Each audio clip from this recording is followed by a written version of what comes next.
Hi, hope you're having a good day. I'm Milo. Welcome to the stream. Today I'm going to be playing um, Mission Kellogg's, aka Kellogg's Mission Nutrition, aka Tony and Friends New Adventures Invasion in Kellogg's Land, a promotional Kellogg's cereal platformer game from 1999 that was handed out in boxes of Kellogg's cereal, as far as I understand. Um, now, I haven't been able to stream for a few weeks because I've been sick.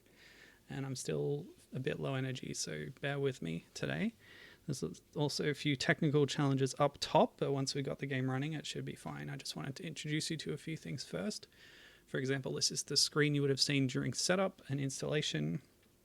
I've got the game running, but I'm not going to go through like the opening bits because the way that I'm playing it is a bit shaky. So yeah, like okay, so the game was developed in Germany, so this is the original version. Tony and Friends New Adventures Invasion in Kellogg's Land. This is a follow-up to Tony and Friends in Kellogg's Land, a 1994 platformer for the Amiga and DOS. That's similar. I'll talk more about it later, but this is kind of the follow-up with 3D graphics, and it adds this new kind of antagonistic force with this king crocodile. I mentioned that this is sort of a Donkey Kong Country-esque game. That's how I'm going to categorize it. And the King Crocodile is part of it and the graphics. But we'll see that in a minute. So this is the startup. You can see they're sort of the main players. I had to capture it in Paint because I couldn't get the image to display otherwise. Oh, I could probably add an image source in OBS. I didn't think of that. Let's do that. That was silly of me. There it is. Perfect. Yeah, my brain isn't working too well at the moment. But yeah, this is kind of an illustrative image for the game. Tony the tiger is kind of the main character. He's the Frosties mascot. He's backed up by Coco the Cocoa Pops monkey. And in this version by Smacko the Honey Smacks frog. Is it Smacko? Smacks. Yeah, Smacks. Or Diggum Frog is his other name. The other character you see there is Choco's the bear, who appears in this game as a mentor. Now, there's different regional versions of this game. I'm going to be playing the German version today because that's what the file I could get that was the most complete, and it's also the original release due to the developer Factor 5 being based in Germany. It also has the frog, which I appreciate. Other versions of the game, and at this point I'll change over to the manual. I have a copy of the manual thanks to archive.org. And this is based on the Scandinavian release. So it's got Danish, Swedish, and Finnish languages included in here.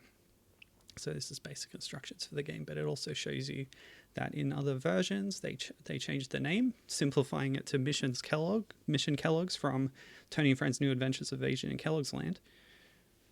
For most European releases, it was called Mission Kellogg's. They also replaced the Smacks frog with Snap, Crackle, and Pop from Rice Bubbles. Oh, Tony's here. That's so great. I'm glad you're here, Tony, to see this cereal game. I'm sure you know even more about it than I do, being such a cereal fan as you are. Yeah, Tony is correcting me that Diggum is his name. Yeah, I think in different regions he has different names, but yeah, the Diggum frog is a name that I have seen. And Gibbon is here also. Good to see you. Thanks for coming. Brief note here about some of the there's nutritional tips in here about some of the names as well. Oh yeah, I told you that Cornelius, the Kellogg's chicken, replaces Choco's the bear as the mentor character in the European release. The UK release is a further revision of the European release, which changes the appearance of Cornelius to the white feathered body, which is a different look for him, and not much else apart from the language change. It also changes the name to Kellogg's Mission Nutrition. But I can't play the UK version. It didn't work for me. While scanning through some of these, it was interesting to note the names of characters. So Snap, Crackle, and Pop are the names of the little Rice Bubbles gremlins, the little goblin creatures in Swedish, then they have that same name as well. Snap, crackle, och, pop. In Danish, they're known as piff, paff, and puff. And in Finnish, Rix, Rax, and Pox, apparently, according to this manual. So that's interesting, but we're not going to see them in this playthrough today because I'm playing the German version, which has the frog.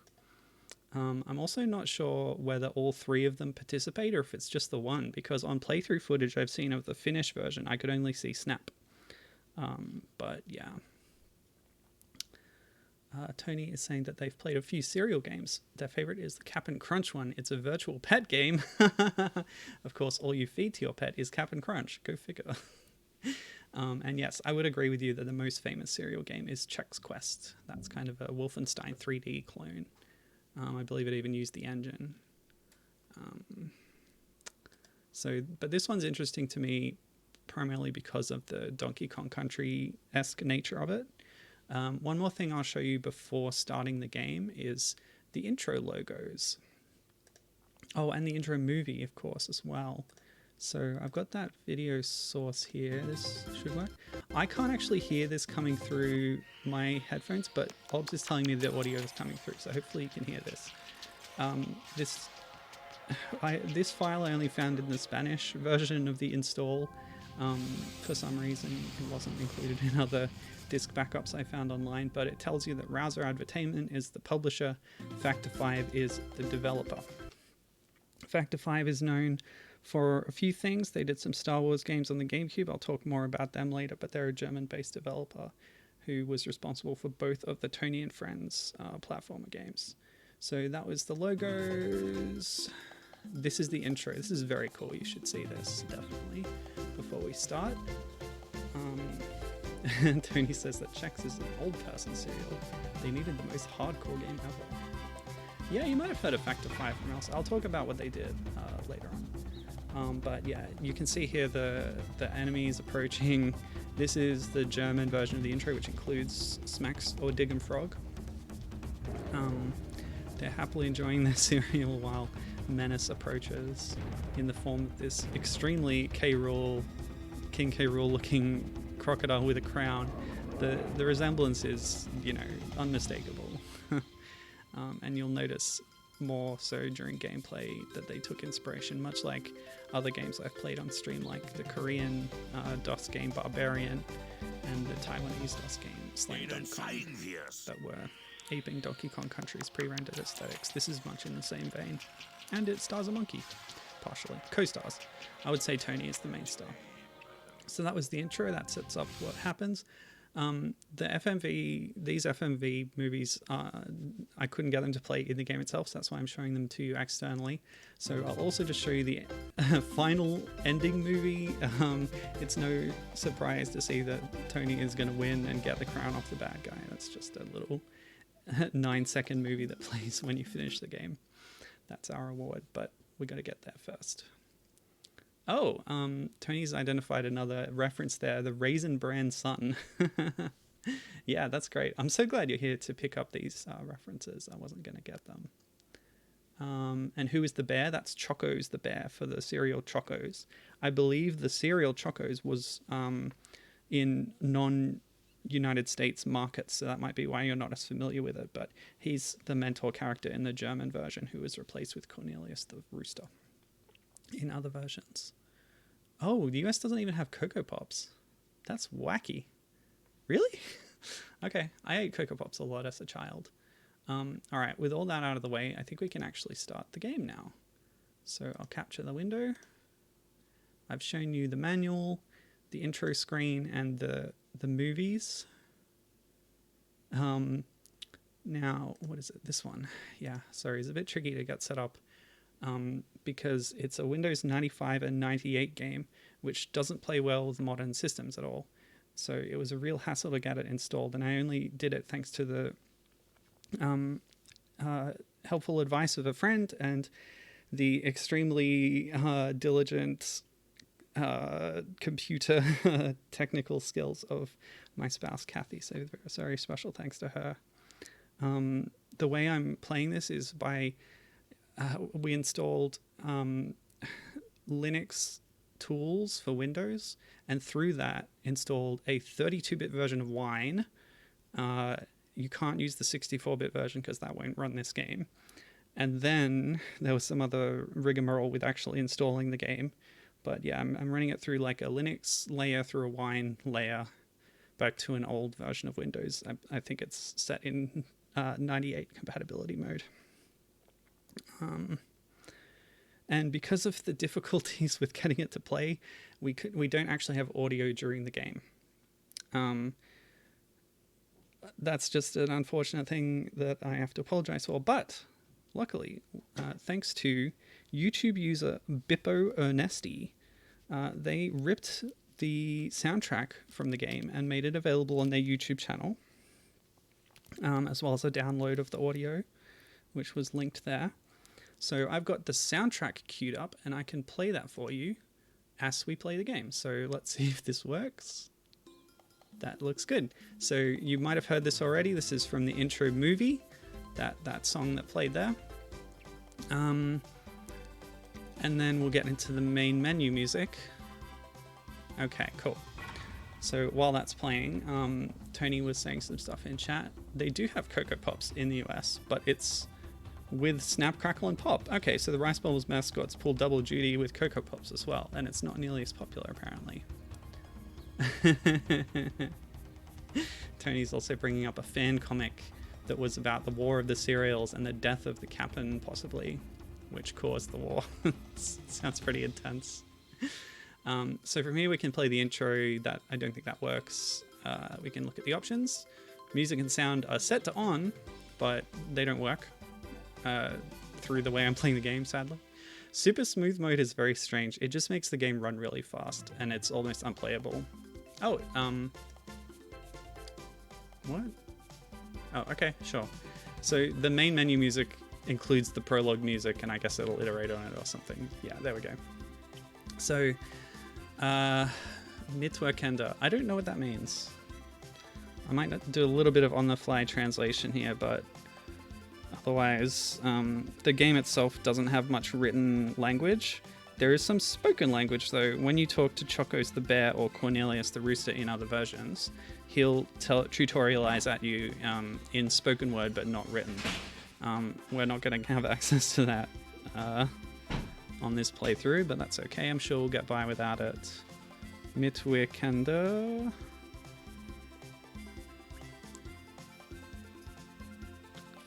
Which means contributing. Oh, the credits. Okay. Oh, apparently I can only get this to show up for... Oh, there we go. So there's the credits. That's good to know. I didn't really do a lot of research about the people involved, but I will tell you that the music that we're listening to is by Rudolf Stember, who is listed there. I had a note about him. I wrote these notes weeks ago because I was going to do this stream before I got sick.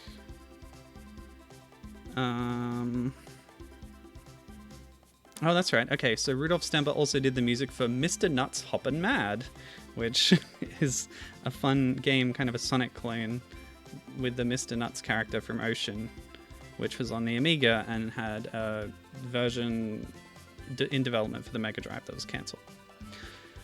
Okay. Yeah, true.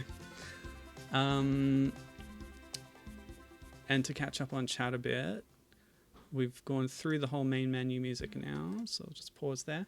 Tony was saying, no, I'm running this on a PC at the moment. I do have a PC now. Yeah, exactly. Tony has got a Steam Deck and can relate to my troubles trying to play Windows games, which I used to have a lot of when I had a Mac, when I only had a Mac, but now I have a PC as well, so it's a little bit easier. But as they say, Valve has done a great job with compatibility, but Linux is still a mess for Windows 90X games. Was this given away in cereal boxes? I believe so, yes. It's called Frosties for the game too, right? I believe so, yeah. How funny that the US is the one country that gives Tony's cereal a generic name. What do you mean by that? you mean Frosties have a different name in the US? Frosted Flakes, I think, maybe. Anyway,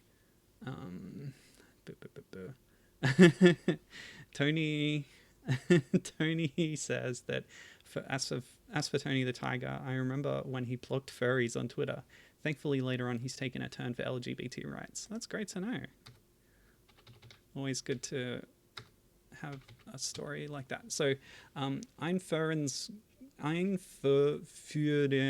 level, sorry about my German pronunciation, is the tutorial level. So we'll do that first. And here we go. Here's our gameplay. The icon there is like for Windows, for X11. All right, so there's a special music track for the training level, so that's what we're hearing now. And let's play. All right, cool. So this is what, oh, it just like plays a bit and then stops.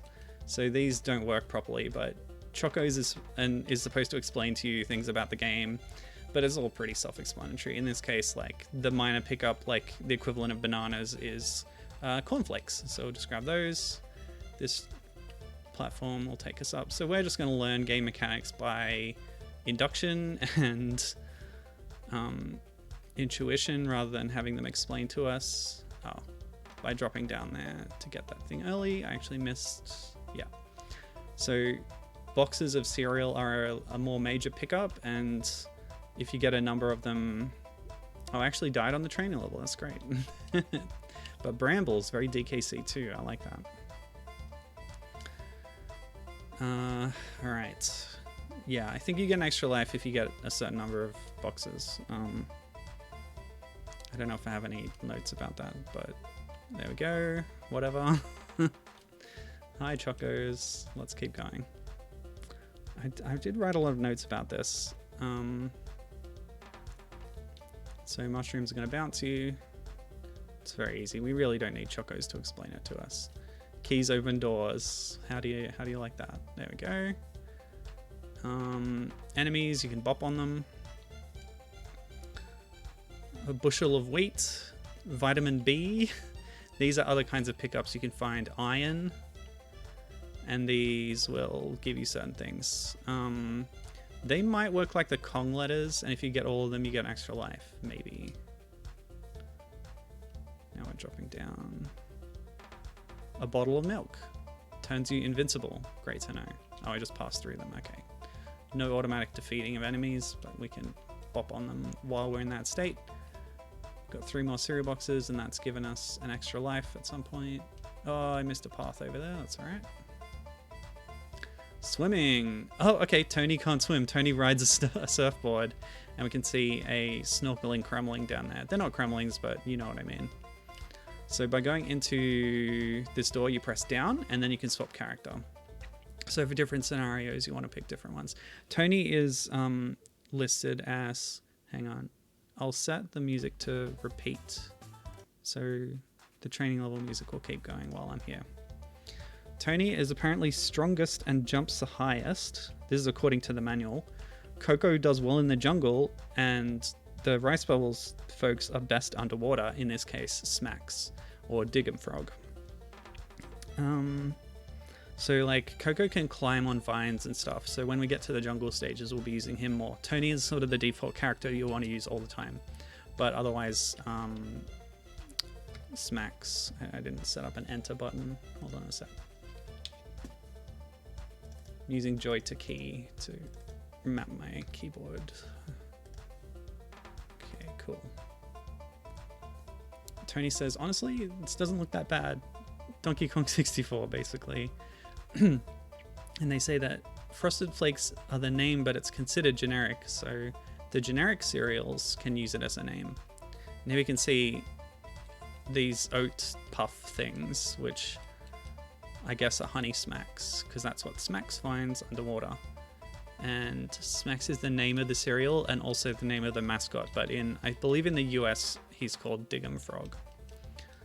But we could see in that selection menu that he has called Smacks here. So Raisin Bran or cornflakes are also considered generic names. Okay, that's interesting that they're used by the major brand, but they're also generic, so anyone can also use them. So that's good. That's the tutorial level out of the way. So now we're going to go to the actual game. There's a track for the map screen, which I'm playing now. Yeah, I like that. Everyone has their own collectible, Tony, as you say. Kind of like Donkey Kong 64, how all the Kongs had their own colored bananas.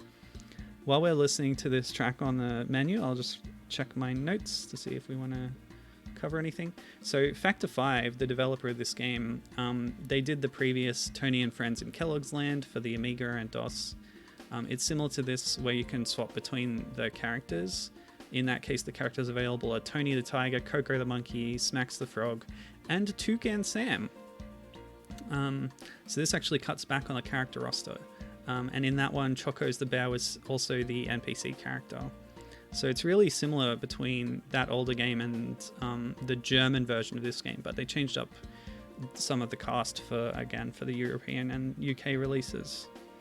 Factor 5 would later go on to make a lot of other cool things. Well, before this, they did Turrican, a famous series of shooters, I think. Turrican, if you know it, you know it. I don't really know it. They worked with LucasArts as well later on, and even directly with Nintendo, developing, or they were involved in developing the hardware of the GameCube, apparently. And they did a lot of GameCube games as well, including some Star Wars games, as I said. So they did the Rogue Squadron games, I believe. Yeah, okay. Other versions, other releases of this game include a Spanish version and a Norwegian version. All of these are sort of available on abandonware sites, but it's tricky to get them installed and working. There's various challenges. So, yeah, we opted for the German version, but you might have luck with some of the other European releases. Apparently the UK release does not have all the files necessary to actually install itself properly. At least the ones that I could find. Tony's saying in chat, I do wonder which cereal brand has the best characters. I do like some of Kellogg's, but well, they aren't all great. Not a fan of the Apple Jacks one as an example. What is the Apple Jacks one? Tony says they're probably most partial to Quake Oats. They love the Cap'n, and and Tony says, I have a bit of a crush for Quisp. I don't know who that is. The Cap'n loves Banjo-Kazooie. I didn't know this. Where are you getting this from? I'm fascinated. All right, so that was the map screen music. As we go into level 1 in the, well, as you can see on the map, there's sort of 3 main zones. There's sort of a farmland zone, a jungle zone, and a snowy zone. And we'll go to different levels as we progress. But I'm going to play the music now that was labeled Corn Country Level 1. So as the naming scheme seems to be another bit of a hint at the Donkey Kong Country inspiration. We can't go in these barns. Pressing up will actually make you jump. So, you know what? I'm going to turn that off because that annoys me.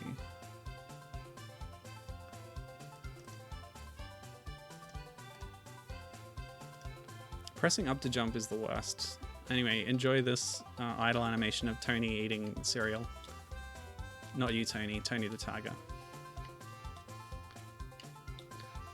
I know that other snack brands have done promotions with Banjo-Kazooie, including Keebler for a printed advertisement, which it had a sort of mini comic that featured Banjo and Kazooie alongside the Keebler elves, who make biscuits, I believe. And they later had a promotion with Lunchables for Nuts and Bolts on the 360, which included a flash game, which I've played on stream before, Aerial Challenge, where you are piloting a miniature craft through a house. So here's a character swapping. Oh, it only lets us pick Tony and Smacks. We haven't unlocked Coco yet, apparently. But I'll stick with Tony for now. What's this, a bonus level?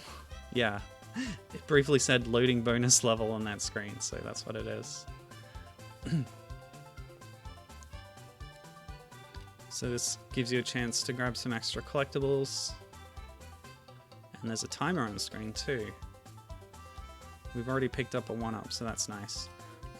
Also, yeah, since I'm running this kind of as it would have been, I don't have save states or anything. So I have to make do with the lives I managed to pick up, which is always scary for me. Okay, do I get a creme coin or something? The time is still counting down as I did my winning animation there. Okay. Oh. Wait. Didn't I tell us to repeat? Okay, so anyway, according to the soundtrack I've got, we have Corn Country Level 1 and other tracks labeled Corn Country Level 2 and Corn Country Level 5. I don't know why other levels don't have their own unique tracks, but I guess they reuse tracks. I'm just going to let the Corn Country ones run, so we'll hear a few variations on this, and it's quite good, actually. I'm digging the soundtrack. I hope you are too. I'm just playing it through an external music player from the download that I got from the YouTube video. Did Tony just get smaller? Okay, I missed one of the cereals. I got a lot of other stuff. What's Fertig? I gotta work this stuff out early so I don't get confused. 1% Fertig. Fertig means finished, so I'm 1% finished with the game, I guess. So Ansal Leben is probably extra lives because I had 7 of those, I believe. Yeah, okay.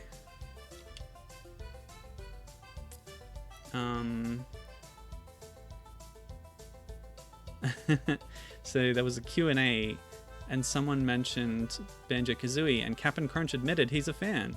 It was about Snacker. Tony says that I must suffer. I agree. The Applejacks mascots are a Jamaican cinnamon and a bad rotten apple. The ads did a thing where it was like, Apple Jacks don't taste like apples. Rather, it tastes like cinnamon. And that got parents mad. Whereas Gibbon can test that Apple Jacks do taste like apple. Well, I've never tasted an Apple Jack, so I cannot weigh in on this. Alright, here's level 2, in Corn Country. I'm not sure if that's an official name either, if it's something that was made up by the YouTube uploader. But here we can see the crocodiles tossing barrels, which is more clear reference to Donkey Kong if you weren't already convinced of the inspirations for this game. And the music track we're hearing now is Corn Country Level 5. Like, look at this, it's blatant. I may not be able to throw barrels myself, but they're an obstacle here. So I'm very on board with placing this in the Donkey Kong homages section. In fact, I already have. I did research on this game and watched some playthroughs earlier. Oh, Flying Kremling, that's a variation we haven't seen yet. So yeah, I was doing research when I was drawing a big pixel art portrait for the Donkey Kong franchise and all related games and stuff. It was a very cool artwork in the end. I hope you'll check it out. It's on my DeviantArt, which is MiloScat. Anyway, I included the characters from this game on that because this game is such an homage to Donkey Kong Country. So Tony's there, and Coco the monkey, and Smacks, and I think I just did one of the Rice Bubbles guys. Snap. So obviously there's like a secret over there, but I don't know how to get it. There's some platform to get you over the brambles, but that's okay. This is not 100% run. Hopefully I get through the whole game today, but if not, if my health fails me, or if it just takes too long, then I'm up for doing a part 2 of this as an exceptional circumstance. I don't often do that with my streams. I prefer to be one and done. But I do want to see all of this game, and I want to get through it, see what it has for me. After seeing playthroughs and reading about it, I was really looking forward to experiencing it for myself, which is why I was really disappointed when I was unable to get the game to install and launch, and I struggled a lot with it until I had the assistance of my friend and my spouse who helped me set it up.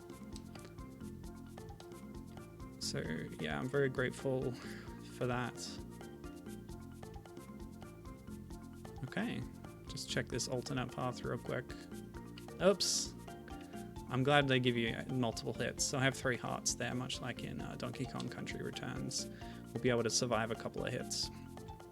But all you have to do is look at the pre-rendered graphics of this, and it should be obvious how much they were inspired by DKC, if not with the enemies and the mechanics with the collectibles and stuff.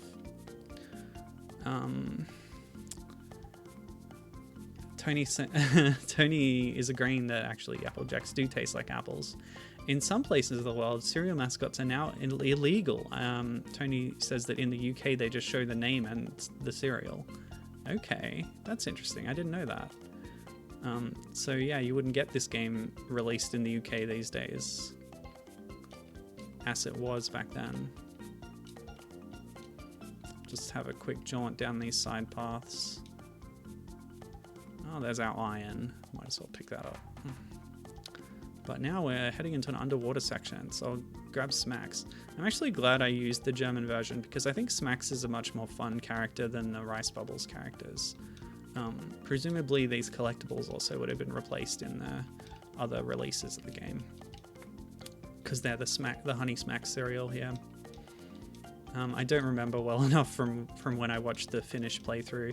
There's a playthrough of the Finnish version and I believe one of the UK version as well on YouTube if you're interested in checking those out. I believe they do have the original sound effects as well, but they're kind of broken up into multiple parts. It's my hope that I'll be able to play through the whole game in one video today, but yeah, again, that might not be in the cards, we'll see. So Tony also was saying about their favorite cereal mascots. They might like the Flintstones the most. Tony says they love how bizarre the cereal made their lore and longevity. The Flintstones, so often a relic, and then it became one of the longest running cereals to this day. Is this Fruity Pebbles that you're talking about? We didn't have that here, but I've heard of Americans talking about it. Aha, the bonus. Let's go.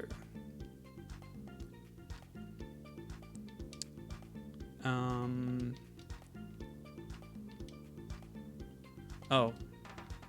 I'm just letting the soundtrack run without me noticing. It's actually transferred into the rainforest levels background music.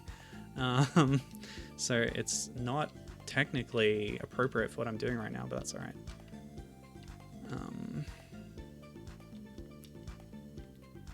So this is Rainforest Level 3, and we just heard Rainforest Level 1 again. There's not as many tracks as there are levels, but that's okay.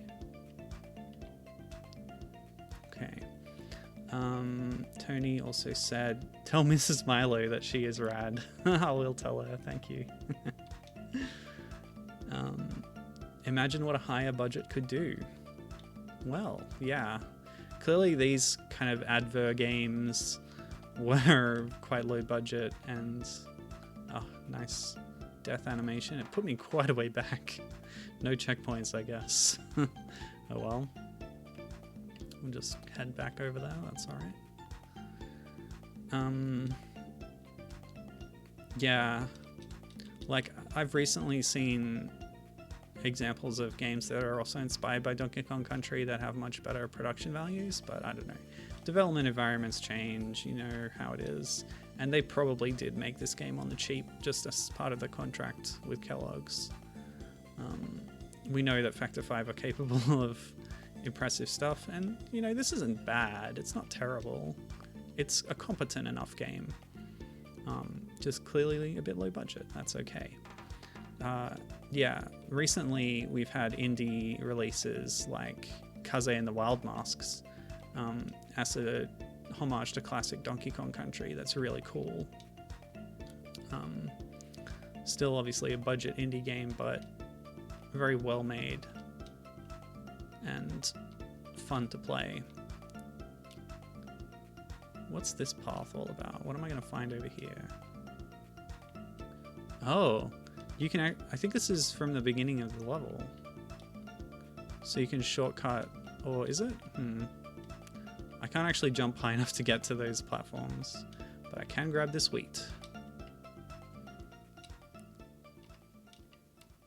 Smacks, yeah, has a lower jump height despite being a frog compared to Tony. And now we're in the snow level music. I'll just let it play through the whole soundtrack because I can't be bothered swapping between it all the time. Oh, I don't have the red key. Wow, okay. Interesting.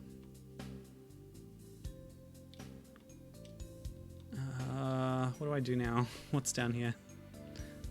This falls all the way back down. Okay. Well, we'll see what we can find. Let me see. Oh yeah, another example of a DKC inspired game I played recently was Marsupilami Hoop Adventure. I believe I've talked about this already on stream, but it was really cool. Kind of inspired by Retro Studios' DKC Returns and Tropical Freeze, as well as Rayman Origins. And it's really fun. I really highly recommend Hoop Adventure. And it's well made. Oh, what the heck? So I can defeat those, but they also deal damage to me, apparently. But now that I know I don't actually need to go underwater, I'll swap back to Tony the Tiger so we can head up to those higher platforms. And yeah, I'm pretty sure that Hoop Adventure itself is also relatively budget restricted compared to the games that it's inspired by, but it still manages to be really really good quality. I don't know how else to put it. It's a great game. But let's cover some chat here. Tony's chatting a lot. I'm sorry I'm not able to. Oh, the key was right there. All right, so let's see what Tony was saying. Let's see. Snap, Crackle, and Pop are jerks. They also reacted to the Brambles. Yep. Just another example of how clear the inspiration is, I believe. Fruity and Cocoa Pebbles are Flintstone cereals. And Tony is of the opinion that Fruity Pebbles are disgusting. I'm sorry to hear that, but I wouldn't know. But Tony's asking why I like Diggum so much. Well, I prefer Diggum to the Rice Bubbles characters because he's an animal, which is fun in a platformer. Can be an animal. It makes more sense for him to have swimming powers than it does for whatever Snap, Crackle, and Pop are. I think they're supposed to be, I guess, similar to like the Keebler elves, like these little, you know, Christmas elf type characters, or like, you know, the non-Tolkien version of elves in folklore. That's kind of what they're based on. Ugh, that guy gets me every time.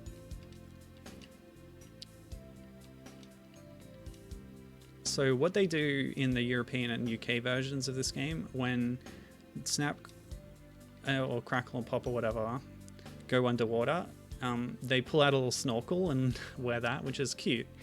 But I think just naturally Smacks is a better fit for that moveset or that ability of swimming underwater because he's a frog.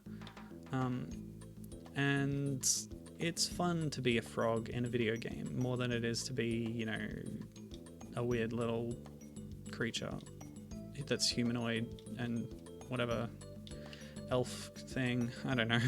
I just think a frog has more character. Yeah, let me see. All right, so there is water area down there, but let's explore the non-water area first before we go down there. Tony's also bringing up Rare and their NES output, so I think referring to Battletoads perhaps, with the frog thing.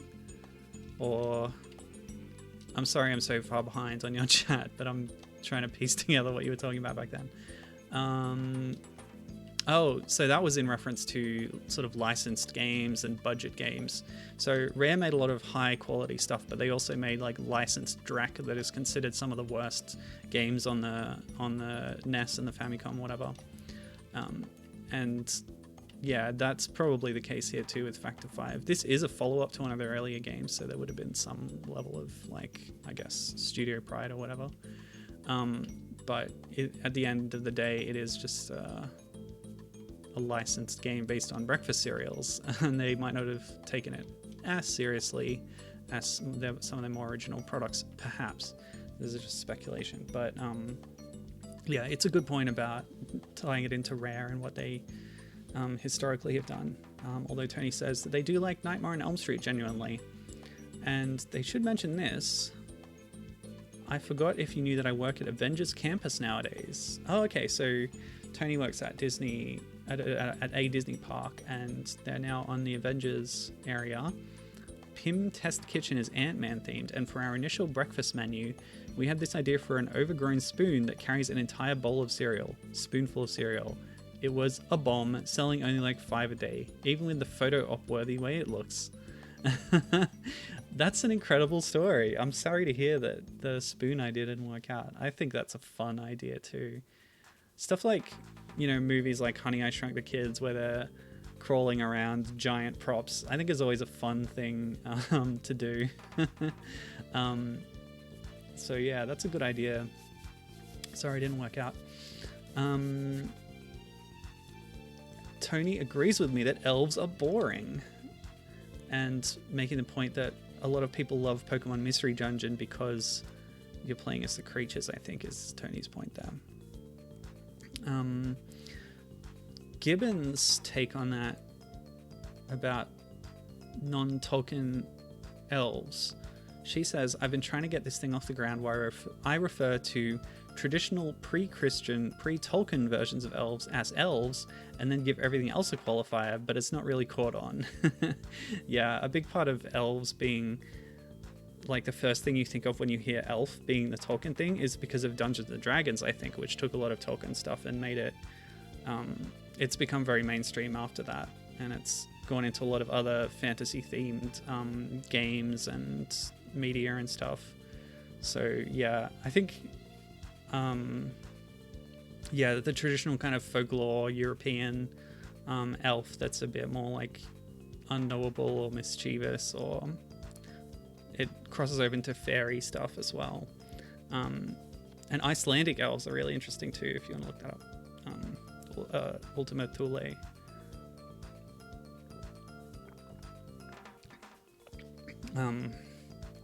That's not to you, Gim. I'm sure you know about that already, but yeah. Oh, okay. We're in the jungle now. So I'll just let the music keep playing, but remember what the jungle was like. Maybe it'll loop back around by the time we get there. By the time we get to the end of this, but I'm already done with the first phase of the game. So I think this is going well. At this pace, I think we're gonna be good to.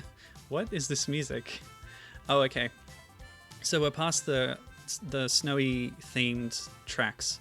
This track is labeled Surfing Tony. Now we saw Tony on a surfboard when he was riding on the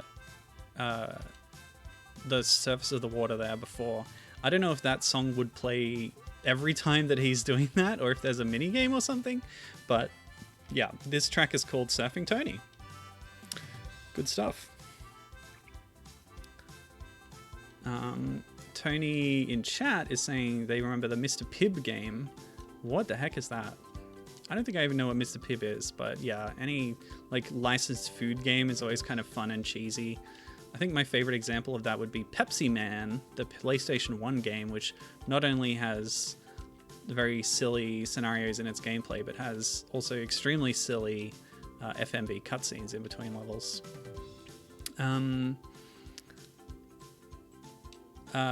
But yeah, congrats on, I guess, the new job there, Tony, or the new area that you've moved to. I'm glad you're enjoying it.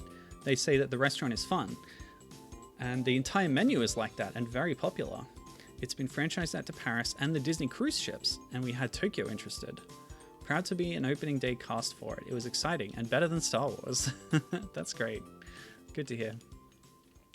Yeah, I don't think I have any kind of attack or anything. I tried pressing other buttons. This is the boss music, by the way. I'm just experimenting a bit with the keyboard here, but yeah, I don't believe I have any options for dealing with enemies apart from bopping them on the head with a jump. So it's tricky to deal with those enemies that are kind of moving around below a ledge that you might try and bop on them, but instead just jump up. So it's a variant of the crocodile enemies that looks very similar to the walking one, but jumps along instead, like Kaboing in Donkey Kong Country, or... Ooh, what's this? Ah! So this is going to be Choco's the bear telling us about Croco the monkey, I expect. Now that we're in the jungle, we'll swap to him, because that's what is best for this area, apparently. You can see that he doesn't jump as high as Tony. Tony's also described as stronger, but I don't know what that means in the context of game mechanics. But yeah, the collectibles have also changed again, as we see. Croco the monkey picks up Cocoa Pops, and I'm very familiar with those. If you know rice bubbles, they are exactly the same thing, except with chocolate inserted into them, or cocoa flavor. Yeah, okay. Let's see. Mr. Pibb is a Dr. Pepper knockoff. Okay, cool. Sounds terrible. I had Dr. Pepper once and I found it really gross. I don't want to ever drink it again. Apparently the Mr. Pibb game was also a Doom clone, if Tony recalls. Tony saying that in this game, Tony the Tiger is the Donkey Kong, a worse character all around. Sorry, DK, everyone just loves Diddy. Well, it's true. At least in my case. I'm much more on board with Diddy. Alright, so the soundtrack is looped completely now. We're back at the intro movie song. So yeah, I'll just let it run and we'll listen through the whole thing again, because it's fun. It's a great soundtrack, actually. So there's a vine over there that you can see. I believe Croco has... Oh, I probably could have bopped on those enemies to reach it, but we've lost that chance right now, sadly. Hopefully that's an optional side path, but I think some of the enemies respawn when I die, so I might get another chance now. Hey, Bobinator! Bobinator's here too, from the Hardcore Gaming 101 community. Good to see ya. I've been catching up on the archives of Top 47K Games, which is a podcast that Bob is a regular rotating co-host on. And yeah, I always enjoy hearing you on the show, so yeah. Let's see. Bob remembers having the Mr. Pibb game.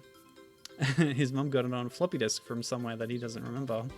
The same people did a Taco Bell first-person shooter. This is incredible. With the same engine, might be worth a look. Fascinating.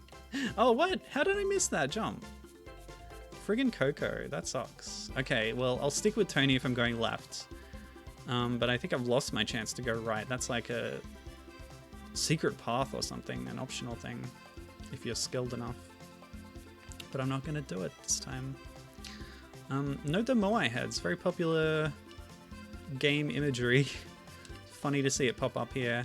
I guess that means we're on Easter Island all along, because that's the only place they really appear. But they're very popular in games for some reason. Oh, are you kidding me? How have I lost that many lives? Yeah, a Taco Bell first-person shooter sounds pretty wild to me. But all these food-based games have some kind of silliness to their premise.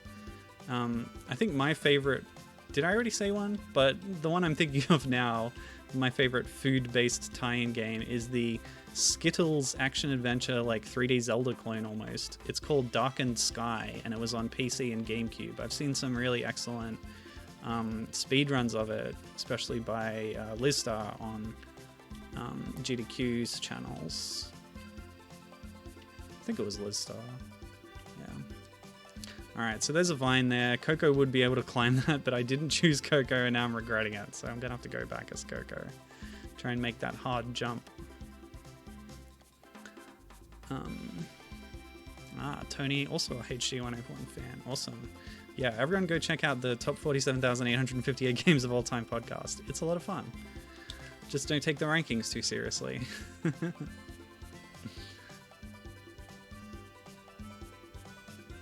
What's the last one I heard with Bob in it? I don't remember. I've listened to a lot of podcasts in the last few days while I've been sick. Well, I've been sick for a while.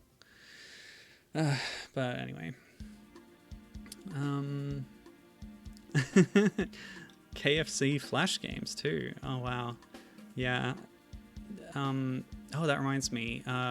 Recently my Flash front end of choice, Blue Maximus Flashpoint, had an update which included a whole bunch of new games, including some Donkey Kong related games that I want to show off on stream.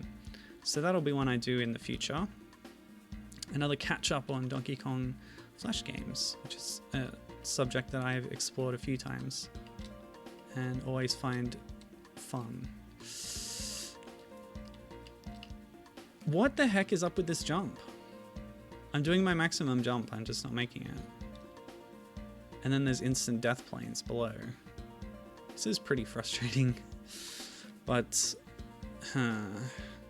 when I went there as Tony, I like there was an option, or there was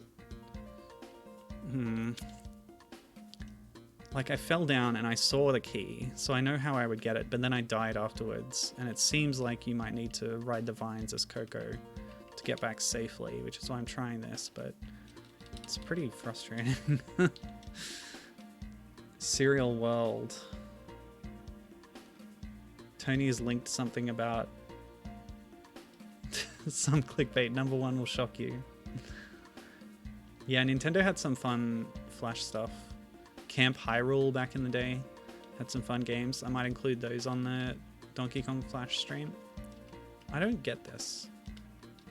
Is this... So you do jump higher if you hold the button, but even holding it down as long as I can does not get me up there. Oh my goodness, this is really annoying. Game over. Did it save? It did, okay.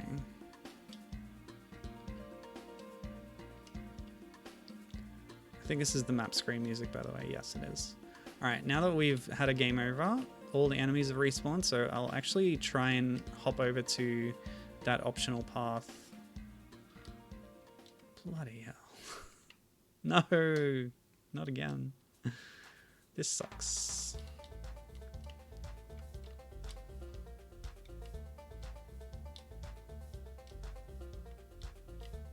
Give me my wheat.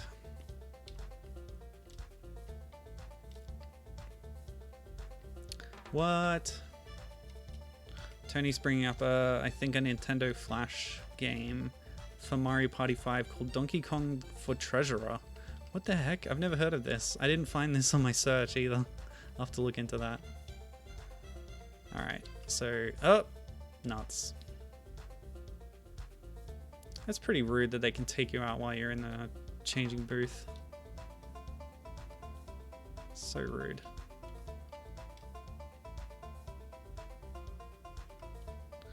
Okay. Why don't we get invincibility first?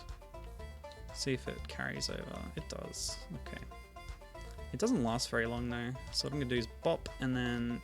Yes! Now we're climbing the vines. This is Coco's special power that only he can do. And this actually might be an alternate way to get back up there, which means that I don't need to go to the left. The left way is for Tony and the right way is for Coco. And now I have the yellow key. Awesome. Oops, that's a kill plane. I forgot about that. So I actually have to backtrack the same way I came. Alright, now I know how to do it. That's good. So there's 2 ways to go, but it's difficult to get back as Tony because of the kill plane. I'm not actually sure how you would do it. Okay.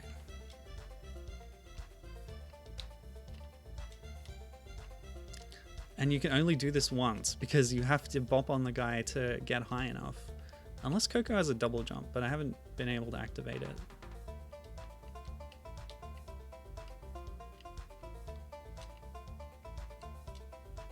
Okay, so we'll go back this way.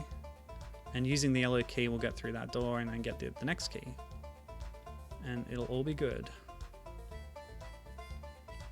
I'll stick with Coco for now. He's fun.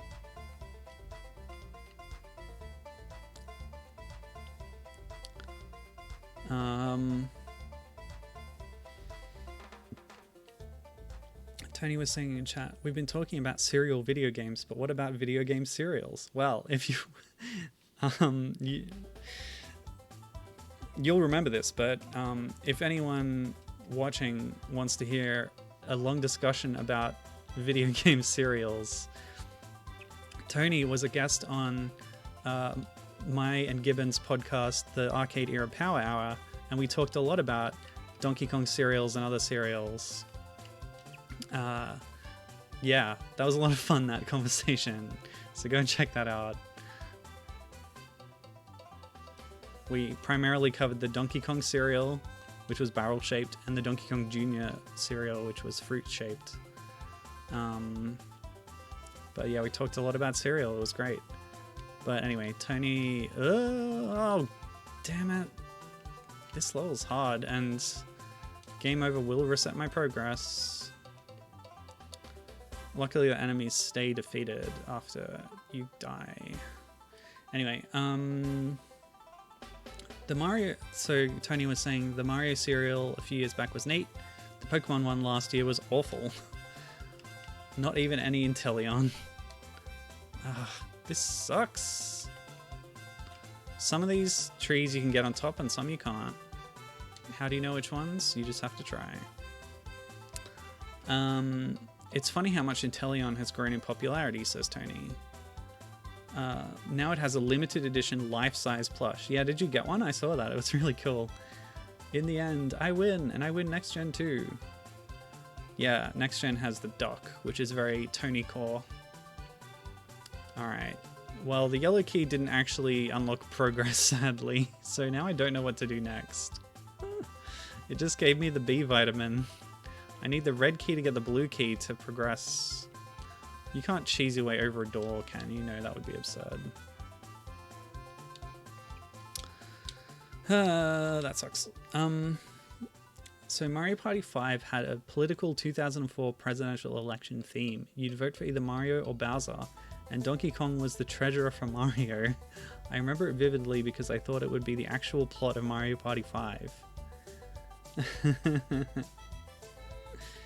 Got the Paper Mario stars though. Very lazy serial design. Oh, okay. So yeah, Mario Party 5 had the star characters that originally appeared in Paper Mario, which I think was good to see because it's not often that other Mario games reference the Paper series. So yeah, that was cool. Tony says that the Donkey Kong, one of the Donkey Kong serials, the original or Junior, was very lazy serial design. Ah! Oh my god.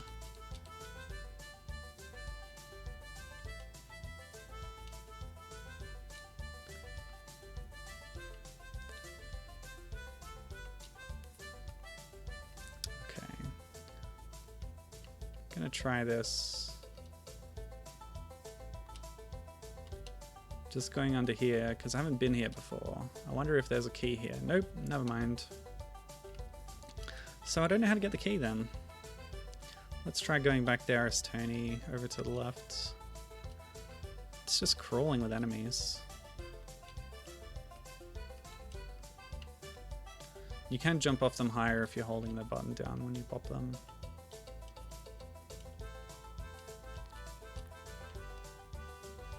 Okay, so I have a hunch. There's a platform over here that goes down. It's this one. Where does that lead you? Oh, it leads you here, which would then let you get on the vine. If you could make the jump to the left as Coco, which is impossible. Hmm.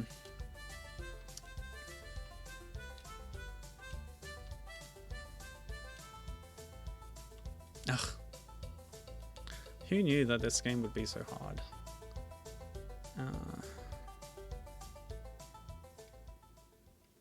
Alright, well I can go back up there and have another look around, I guess. Oh my god! That respawns all the enemies again. Do I have to go back to jungle hijinks and farm for lives?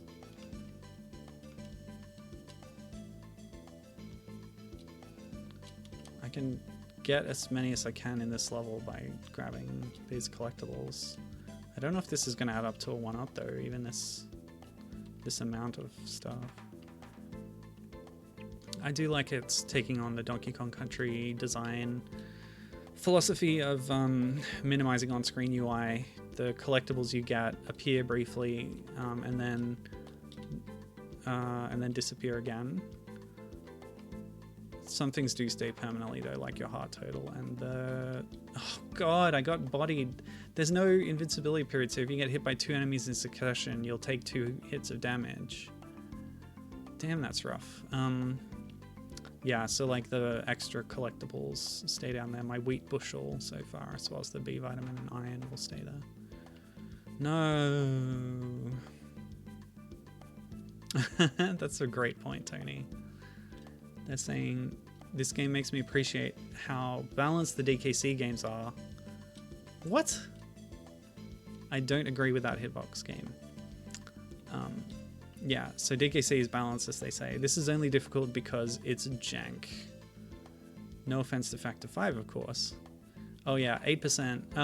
The 8%, I think you get more percentage when you get the optional collectibles as well. So I think I'll be able to clear the game before too long, but I won't get to 100%. You get more percentage by getting those optional pickups. Oh, are you kidding? I just wanted to make it a bit easier the next time by defeating those enemies, but I didn't make that cycle. Oh, I'm not used to talking so much. I'm getting a sore throat, which is not related to my illness.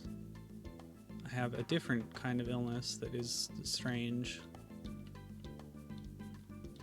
I'll spare you the details, but it's not respiratory.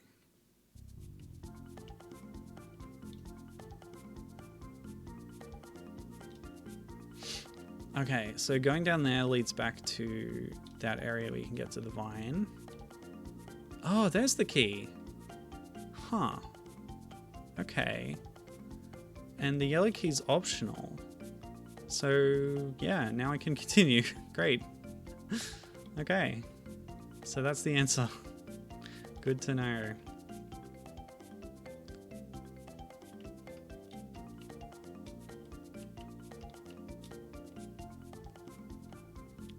This level will soon be done. Ow. It's close. Okay. So red, yeah, red down here. Then we get blue and we go back up top. You did it. Thank you, Tony. Yay. Bit more enemy spam before the end, hopefully.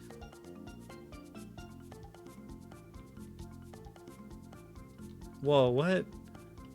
The Moi head spitting out water.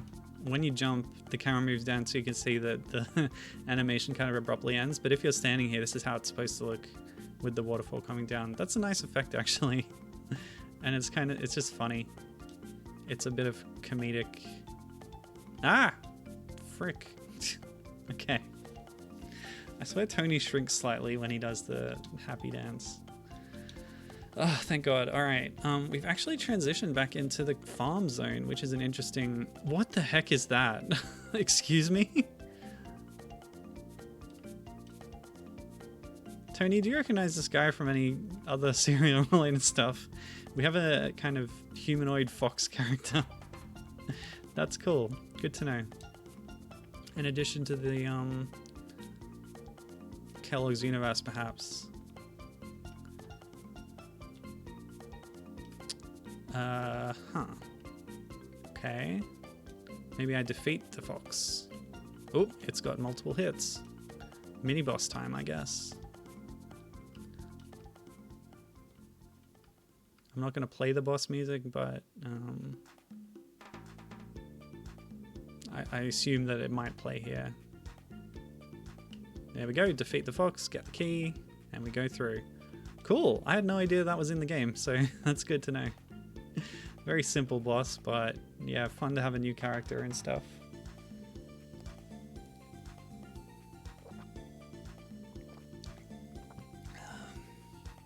Tony's theory about the villains is that they're rejected cereal mascots.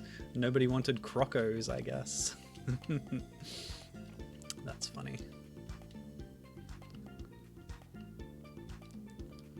Oh, with this one they put a bit of ground underneath where that water animation ends, so it actually looks fine.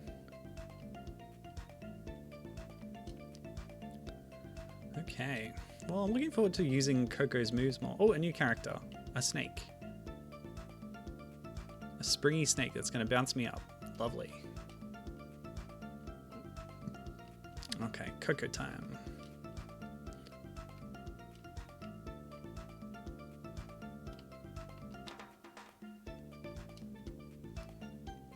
Presumably there'll be some more water sections later on.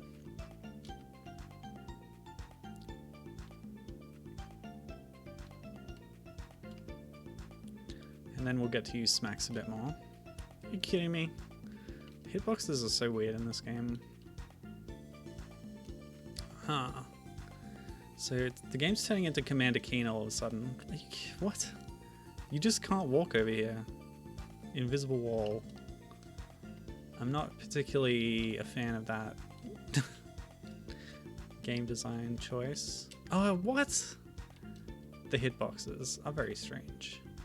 It's okay. This time I'll actually use Coco in the Coco section. And Tony everywhere else, because Tony's the best.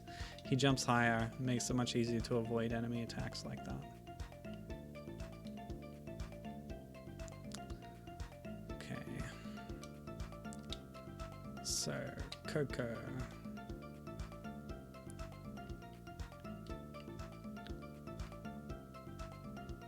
Ugh. Tony thinks that the Raisin Bran sun should act as the angry sun from Super Mario Bros. 3, but it's so happy. I wouldn't want to deal with it as an enemy. It's our friend. Alright, that was the Coco section. How brief it was. Oh yeah, I mapped the up button away, so jump wouldn't be accidentally hit, but I also cannot navigate those menus very well without an up button. I did not foresee that. How foolish of me. Okay. Ow. Oh man. Hitboxes are so strained in this game. Yeah, we died. That's fine. I didn't actually get any progression, so just means I have to deal with more enemies on the way back, but that's okay. I know that I don't have to go on the Coco path because it's just optional collectibles over there.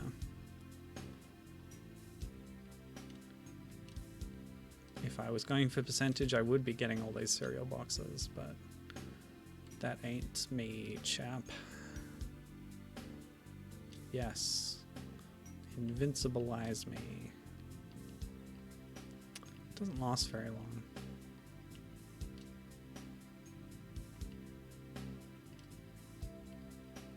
This is a very chill track. I like how they kind of reuse similar motifs, but change it up a bit.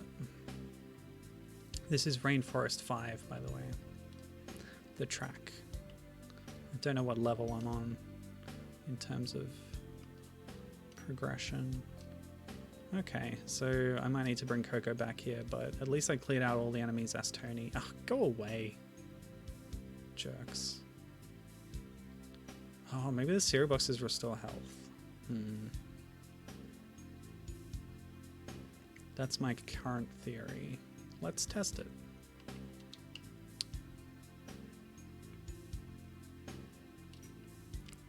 There was one over here. It didn't.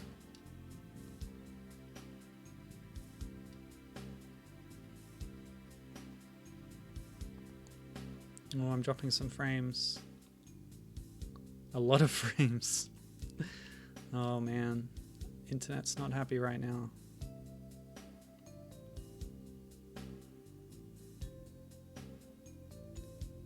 Uh-huh. Are we okay? Still bad. Okay. Having a extended internet hiccup. Okay, we're back. Okay. Sorry about the internet troubles. What can I say? Australian internet. It's terrible.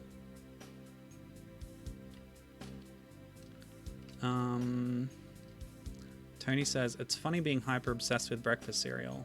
I think way too much about it.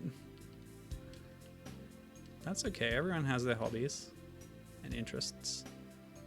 I do not like this. There's got to be some mechanic I'm missing. I'm actually going to consult the manual again, just in case, because lest we forget instances when I've played a game for a long time while not understanding core mechanics, such as Monkey Shines 2 Guerrilla Warfare, where I didn't know there was a run button. I played the entire game, or I tried to play it and failed badly a lot. Or the primitive computer versions of Aztec Challenge, where I didn't know that by holding up you could jump higher and by holding down you jump lower. It's an innovative mechanic. But let's not harp too much on that again. I'm going to check the manual. I don't know how to pause. Okay, there's no pause button, so I don't know when I'll be safe. So the next time I die, I will consult the Oracle. Okay. Tony says that this tiger is one hell of a guy, referencing Chunky Kong. Australia, it is what it is. Yeah. Yeah. Tony says, well, Australia is like, you guys are where the kangaroos are, yeah? That is technically correct. We do actually have a fair few kangaroos around where I live, so it's fun to see them hanging out. And Gibbon says, to be fair, you got really far in that game. Yeah, Aztec Challenge, like, it's absurd how far I got while being ignorant of basic mechanics. It's really dumb. That was Gibbon's birthday stream. It was a fun time. Have I ever seen one? Oh yeah, all the time. We get kangaroos living on a university campus, which is right near our house. They just like, there's grassy areas and tree bush areas where they just kind of hang out. So yeah, I would say I see them regularly. Oh crap. That was my fault. But I will now consult the manual. I think I'm safe here. Okay. I'll capture that window for you so you can see it too. Just gonna double check, like if there's a controls section or something. Let's go with the most difficult language to understand. Finnish. Uh-huh. Yep. Uh-huh. Okay. Yeah, this is pretty basic stuff. It doesn't actually explain the controls from what I can tell.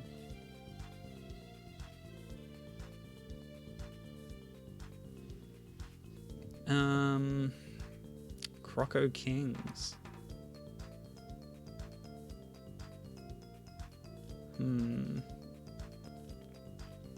Part of the problem was the whole tutorializing thing being done via audio speech, which is not working in this install, sadly.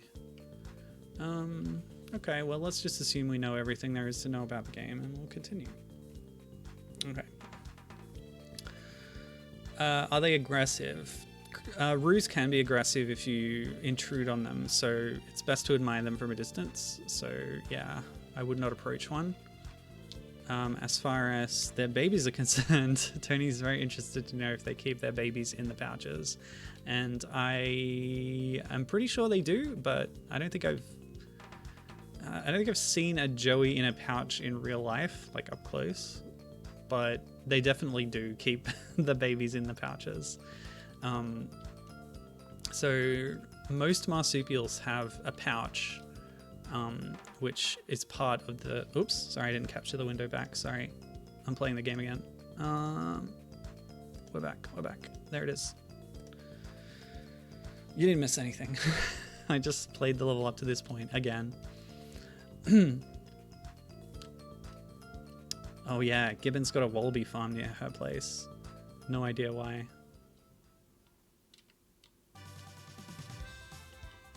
Here we are with Surfing Tony again. Good track. Fun. Okay. I can't seem to safely bop on that one, so I'll just bypass it. I can maybe try for this one though. Get it out of the way. Okay. Yeah. Okay, I believe this changing room is here so we can swap back to Tony. It seems like it's communicating that the vine section is done with for now. And it's much easier to deal with these guys on slopes as Tony, as you can jump over them like that. And we got the red key. Are you kidding me? What the heck? It dropped me down. And then, okay, so that takes you to a bonus. I'd rather have not done it, to be honest. Whoa, okay. Interesting. I like how there's different concepts for the bonus stages. In this one, you have to stay between these enemies flying through.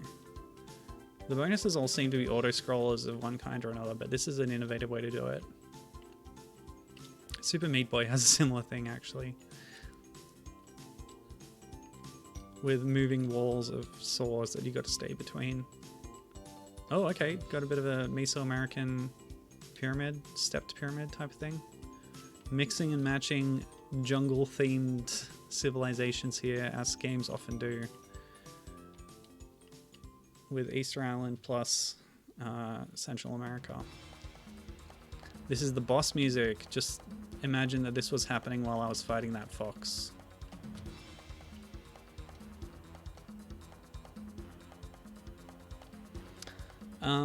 Yeah, as I was saying, all marsupials, or most marsupials, have a pouch. Part of the gestation of a baby occurs outside of the body of the mother. So there's like internal gestation for most mammals.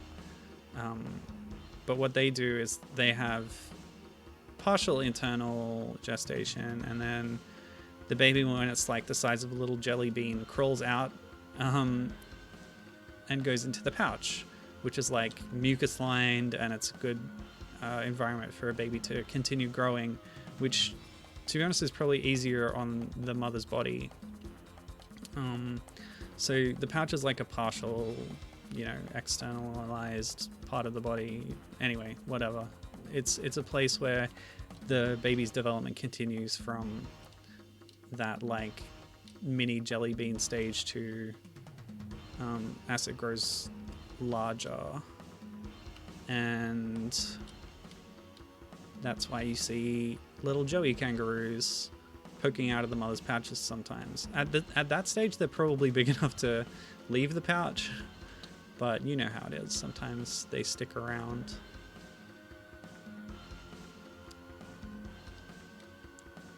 Like human babies often have different, like an analogy might be that human babies have different periods of breastfeeding, and that's, you know, partially up to the mother. Alright, finally, we've cleared this level. It took me so long.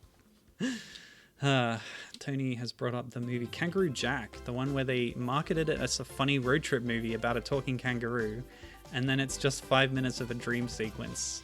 That is absurd. Yeah, I've heard that movie, like, they recut it to get a lower rating. It was supposed to be more gritty or more violent or whatever, or more raunchy or something, I don't know. But they kind of edited it differently in post-production to change it to more of a kid's movie. Yeah, I didn't even know that Kangaroo Jack had such a small part in that one. Interesting. Super Meat Boy cereal, it's just meat. Yeah, it'd be chunks of meat. So this is an interesting concept for a level. Very bounce heavy. Oh! Okay, so Bramble's instant death, I guess. Tony is now going to call babies jelly beans. Yeah, they all are at some point. By the time they get out, by the time human babies get out, they're much bigger than that. But everyone goes through jelly bean stage. All babies of all species. Somewhere between zygote and fetus is the jelly bean. Yeah.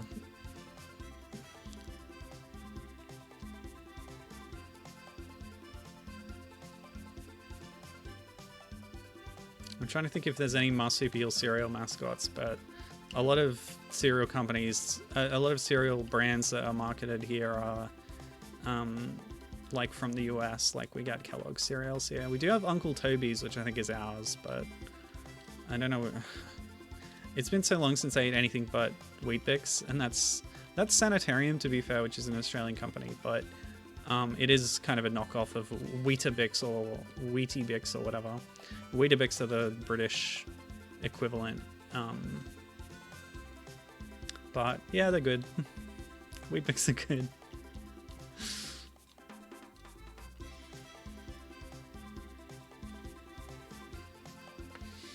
There's a commercial... Wait. Okay, I have a feeling this was a side path, and maybe I have to go back to the right. Uh-oh, what did I do? Oh, that was foolish. But it was so hard to see where I was going, I couldn't possibly have known. Oh well. Yeah, so there's an ad in Australia. Aussie kids are Weet-Bix kids was the slogan. But then I heard at some point that Sanitarium also market Weet-Bix in New Zealand, and their jingle goes, Kiwi kids are Weet-Bix kids. And when I was listening to The Worst Idea of All Time, a podcast by Tim Batt and Guy Montgomery, New Zealand comedians, who Tim said when he heard that he felt so betrayed, or maybe it was Guy, that, like they're just using the same slogan but swapping out the country name or the people's name. So anyway, it's funny. Okay, so this has got to be the way to go, right? Okay. Yep, that's it. Short level, really.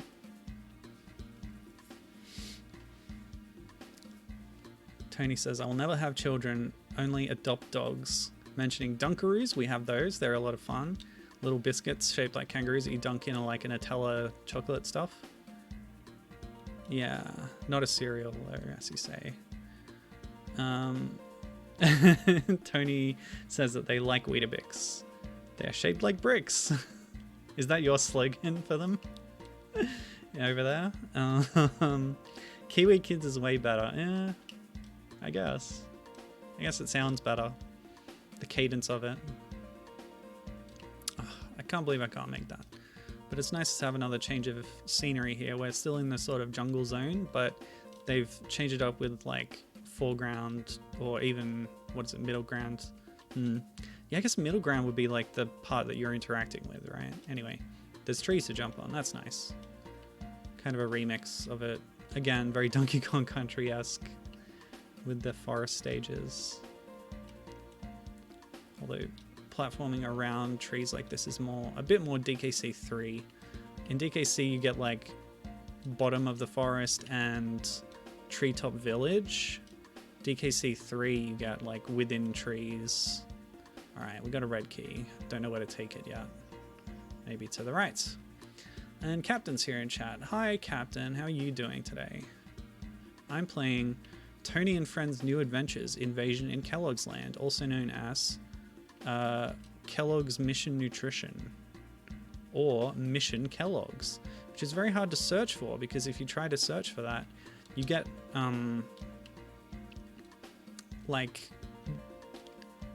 you get the Kellogg's website talking about their mission statement, which is the last thing I ever want to know about any organization, to be frank, even the one I work for. But yeah, it does make it difficult to search for this game because it's a very generic game. Tony and Friends New Adventures Invasion at Kellogg's Land is a better name because it's more searchable. It also makes it clear this is a sequel to a 1994 Amiga game, also available on DOS. Ugh! But yeah, this is by Factor 5, if you've heard of them, Captain. They did some Star Wars games on the GameCube and 64.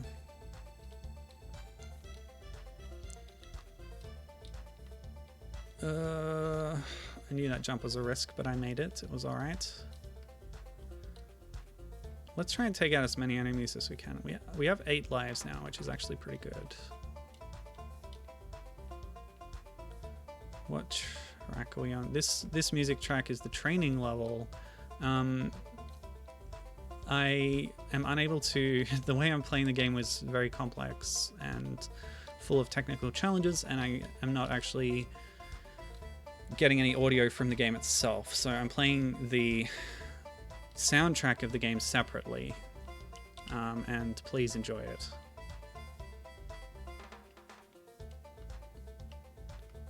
Okay, so let me just check chat here. The British slogan of Weetabix, if you know what's good for you, which sounds vaguely threatening for a healthy cereal, says Tony. So Captain has lived in New Zealand, whoa, oh boy, okay. So Captain, sorry. Captain says, when I first moved to New Zealand, all the Weet-Bix packaging was All Blacks themed. We were told to try Weet-Bix. I will just say, Weet-Bix look like muesli bars and do not mention milk. Oh my gosh, that's a horror story.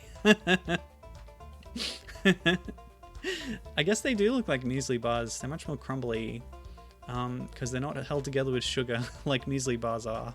But yeah, trying to eat one dry, that's like a challenge you do at youth groups and stuff and scout camps or whatever, is eating them without milk. And it's incredibly hard to do. That's funny, I'm sorry. Yes, you do need to put them in milk. They're a cereal. If you try to eat them on their own, you get a very dry mouth. It's not a good time.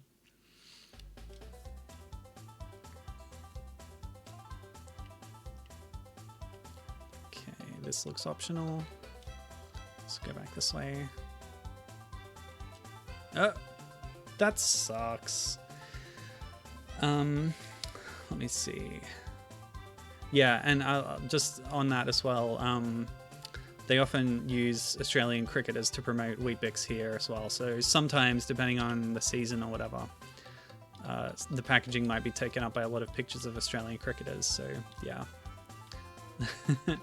I can see how you might make that mistake. Okay.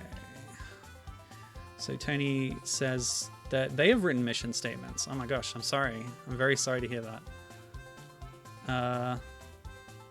It's very easy to half-ass, you know. Oh, I can imagine. That's funny. Okay, so the key leads us to a bonus. That's fine. Tony's asking me if we have cereal straws. Okay, I don't know exactly what that is, but I'll tell you about something we do have, which is flavored milk straws. I've had them a few times and they're really cool. Basically, it's a straw that's kind of wide and it's filled with these little pellets of flavor. And you suck unflavored plain milk through it, and as you do, the milk is the pellets inside dissolve into it as you suck and turns into flavored milk by the time it gets to your mouth. It's pretty cool stuff. I don't remember the brand name, but they're an interesting alternative to having flavored milk powder. Oh no, fail. So Tony describes cereal straws as straws from Kellogg's, but they were cereal. So you can sip and then eat the straw. What? That's wacky. Interesting. They were extremely unhealthy and hated by parents. Eat Weetabix. Tony, how rude. How dare you call cricket a lame sport?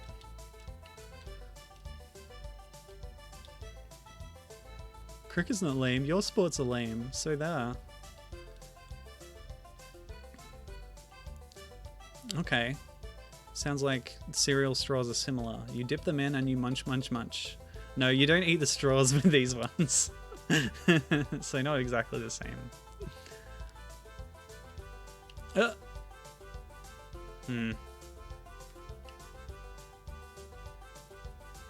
These guys definitely look like Kremling rejects. Okay, so not that way. Probably. Which way to go? Who knows? Let's try this way. I just want to get to the end of the levels, you know? Alright, what? I warped. What was that? Where am I? This is where I got these collectibles before, I guess. Huh. Well, I figured out how to do a cool warp, I guess. A zip, you might say. Key? Yes, a key, thank goodness. Let's drop down here. Avoid all these dragons. Wait, do I go down from here? Yes, I do. Okay. Please let this be the end of the level.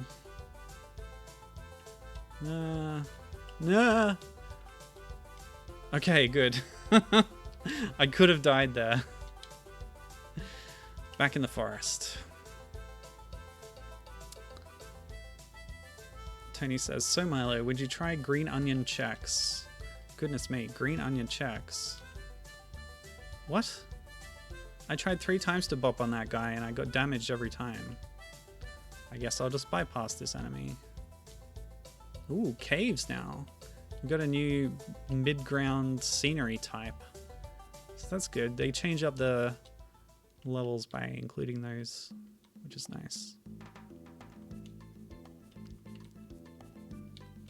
Oh boy.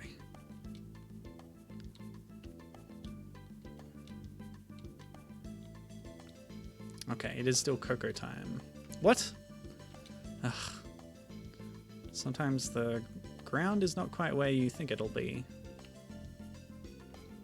Iron, please.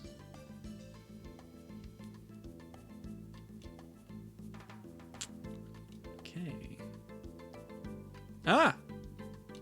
Ah! Actually, come to think of it, given the cereal theming, I said before that was water coming out of the mouths of the moai heads, but is it possible it's milk? Is that kind of gross? No, I actually do want to be Coco because of the vines around here, don't I?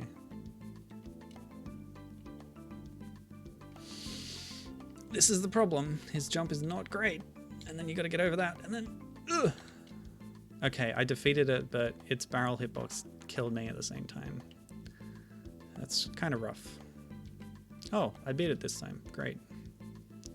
Alright, we'll try going back that way. I have the red key now, so maybe that'll unlock something. If I'm lucky, it'll unlock the end of the level. If I'm unlucky, it'll just be a bonus. Okay. Deadly. And not in a good way.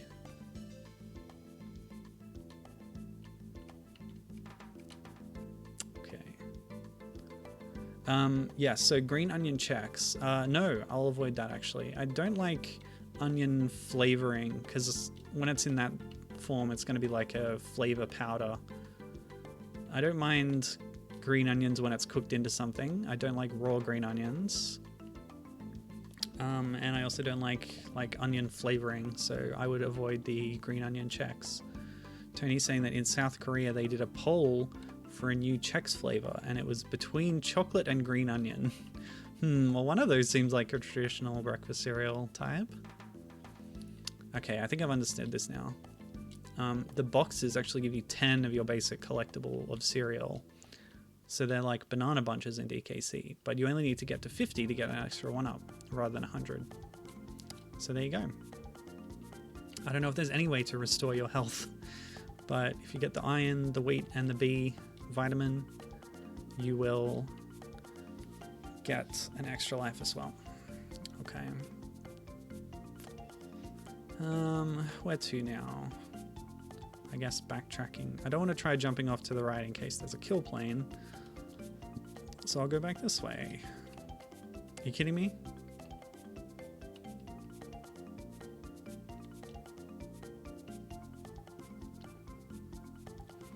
Okay. What? Okay. Oh boy. So there's a red door. There's a snake. Done. And there's the end of level. Awesome. Let's see. Oh, okay. So with the poll, it was a kind of joke where chocolate was supposed to win, but green onion won in a landslide. I assume because of like trolls and stuff. Online trolls. You know how these things go with Bodie McBoatfaces and such. And then, of course, years later, they released Green Onion checks to the masses, and it was a massive success.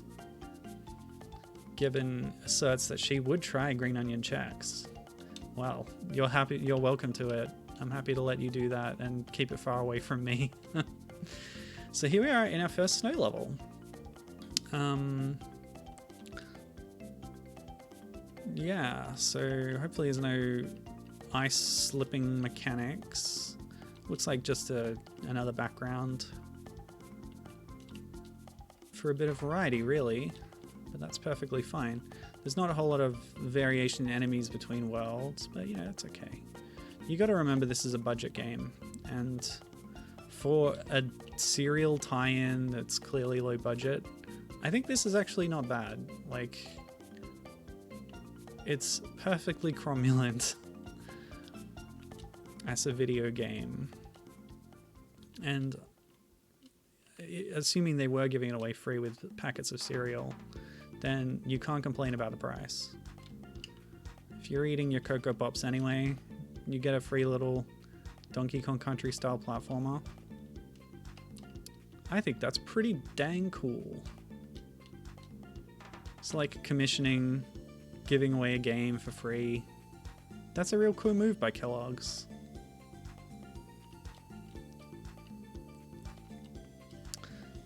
But speaking of praising corporations, that's kind of prompted me to... So I have an app called Shop Ethical, where when you're at the shops, you can look up any company to see what their like ethics profile is. Okay, so they've been dinged for irresponsible marketing, but they get a good score for packaging performance. They don't use palm oil, but they're not great on renewable energy. Employer of choice for gender equality. This is all applying to the Australian branch. The international branch has more red marks on its name. Misleading advertising, removal of micronutrients in Mexico, plastic pollution. Overall, they get a C rating, which is not too bad. There's companies on here that have F, such as, for example, Nestle. So as companies go, they're not the worst, I guess. They're not the worst, I guess. Yeah, Gibbon says as far as games like this go, she's seen much worse. And yeah, absolutely. Especially, like, it is kind of common practice for games like this to model themselves on a more popular, like, mainstream game, which obviously in this case is Donkey Kong Country. And when they do so, I think their chances of success are probably better when you have that kind of template to work from.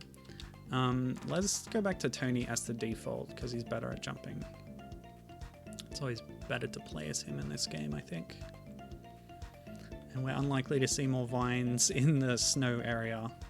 So Coco might have done his dash at this point, but hopefully we see Smacks again. He hasn't got much of a run so far, but where there's snow, there's often water. Just admire those pre-rendered mountains in the background. Not bad, not bad. Okay. Jump. I'm gonna regret that. Hey, okay, cool.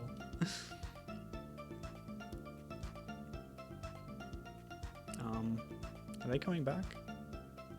Oh, you can look down. Okay. The app's called Shop Ethical. It used to be like a little printed guide, but they made an app many years ago. Is Disney on here? Okay. Yeah, Disney is on here. They get an F rating. Disney Princess Dolls has a rating under Hasbro, who has a C. Yeah. Disney, supply chain practices in China, forced labor in China, 3 counts of workers' rights in China, and under the red category. The CEO pay ratio is 911 to 1. Carbon emissions are bad. Political donations.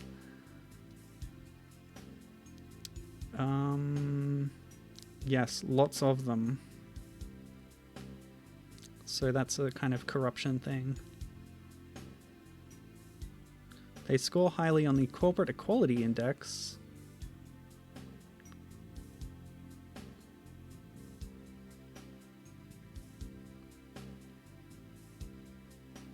So, you know, there's good and bad things on here. But overall, they get an F rating according to this assessment.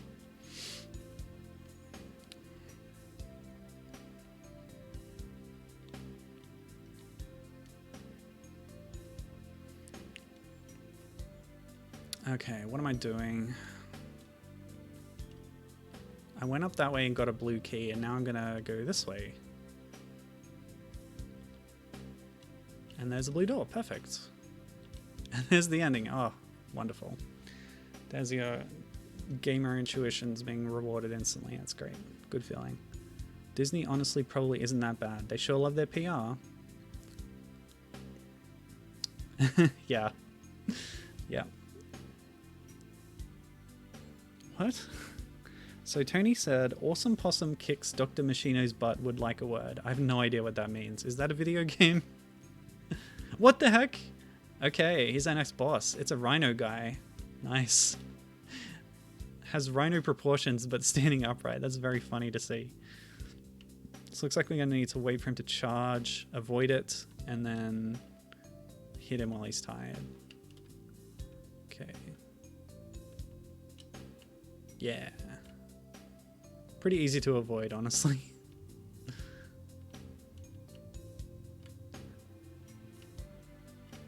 Sorry, rhino guy. Ta-da!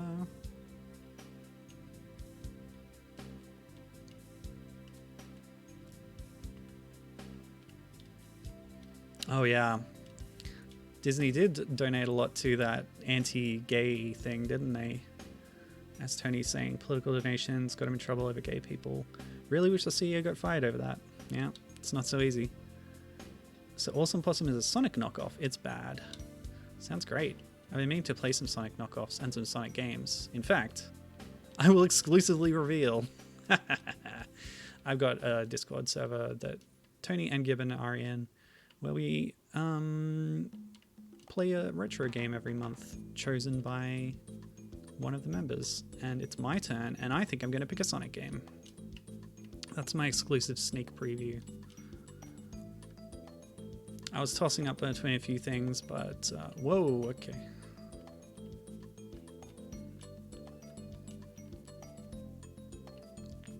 So they've introduced the mechanic of seesaws, which is in Sonic, right? There's those things you jump on and then like a thing falls up and then it launches you. That's in Sonic, one of them. Ugh. Sometimes the game club prompts my choice of game to stream. So perhaps you may see some Sonic games on this stream in the near future. Assuming, yeah, a few things. Like, my health is okay today, so as long as I continue in this way, I should be in proper health to stream again next week. The problem is we're getting house renovations done, and they're occasionally extremely noisy. The reason I jumped on to stream today at sort of late notice was because the tiler finished early, and thus kind of freed up the house. While Trady's here, I've been like keeping my cat happy by staying in the room with her to keep her out of the way, as well as trying to keep myself isolated and recuperating.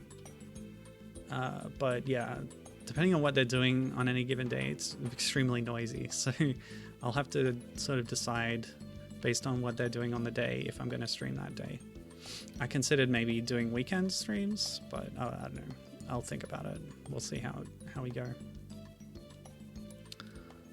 I do have access to a schedule of upcoming works, so I could consult that perhaps.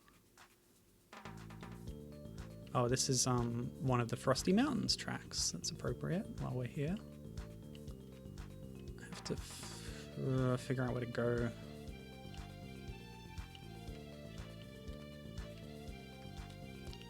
Sonic deserves it. Tony recommends that I play Dragon Ball GT for GBA. I did actually play that on stream once, a long time ago. I started that stream by playing Dragon Ball Advanced Adventure, which is a very excellent game. And then I played GT Transformations, which is a not excellent game. It's very janky, but... Oh, you kidding? But at least you can play as Pan, which is nice. Pan is one of my favorite characters.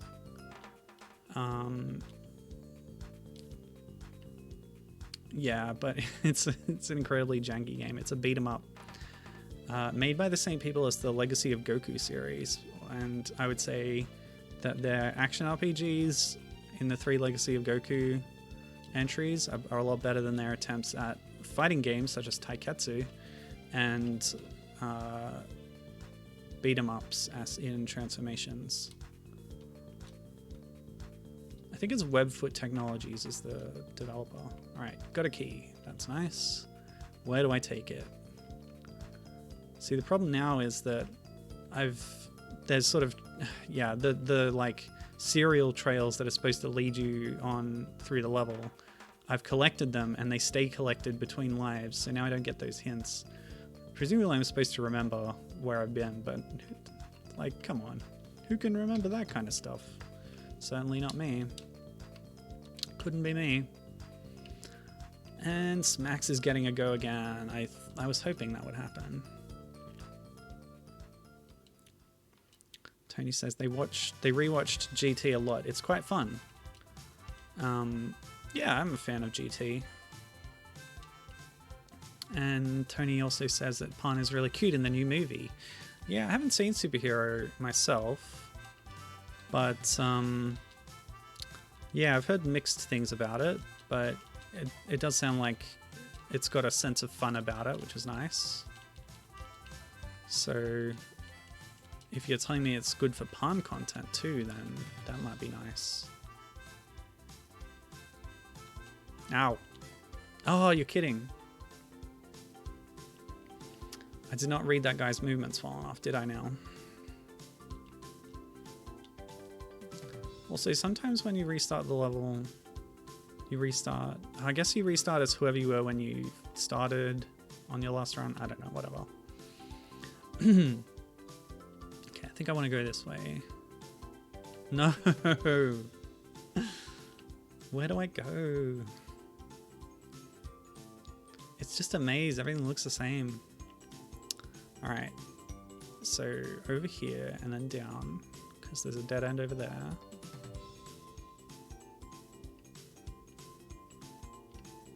It's not this way, is it? No. Yeah. Different things do want different people want different things out of Dragon Ball. As Tony says, it depends. If you're someone like me, and my personality, what I want from Dragon Ball, it was perfect. If you're more Rock the Dragon and step into the Grand Tour, don't bother. Yeah. Well, that's the thing about Dragon Ball itself. It's been different things over its life. Its tone can vary, and if you're a fan of one particular kind of tone over another, then you prefer certain movies over others. Like, the Super Broly movie was very action-oriented, Whereas it sounds like this one is a bit more humor oriented, and at different times of its life, Dragon Ball has been focused on one or the other, but usually a mix of both, which is nice. Alright, let's do the optional detour down here. I may regret this. Bonus. Yeah, I'm gonna skip that. Oh wait, no, let's do it. Content. What's the time? Yeah, I think we're on okay pace still. I'd rather see more of the game than skip it. There's surely some bonuses I've missed. Look at this. Little park bench graphic asset that's just here for no reason. I like that stuff. Of course, I probably won't make it to the end now. I've wasted time.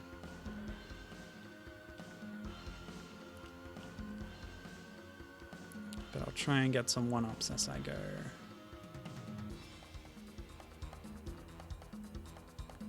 Yes. Hey, I made it. Not that it really matters if you make it to the end. The one-ups are the prize. Ta-da! Tony finished reading and watching Dr. Slump this year and loved it so much. I relate heavily with Senbei Norimaki. I'm him but gay and non-binary, says Tony. That's cool. That's fun. So, Senbei Norimaki is the main character, yes? The titular Dr. Slump, I believe? Am I wrong about that? It's been a while. He's kind of the main character. You could say he's the main character, you could say Arale is the main character.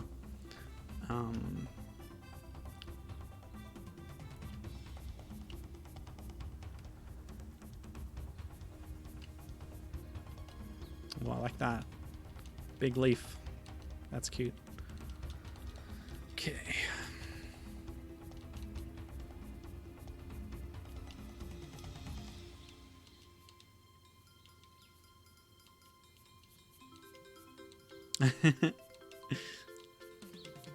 Tony is questioning the use of the word main, the use of the term main character. Arale takes center stage. Yeah. Agreed. Oops.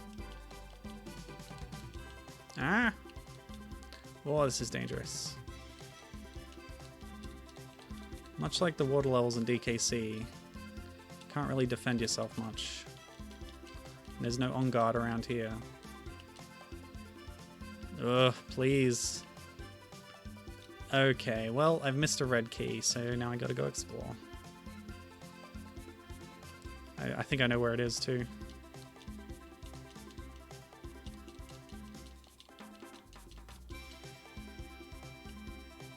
Yeah, Tony's saying that Norimaki is the comical straight man.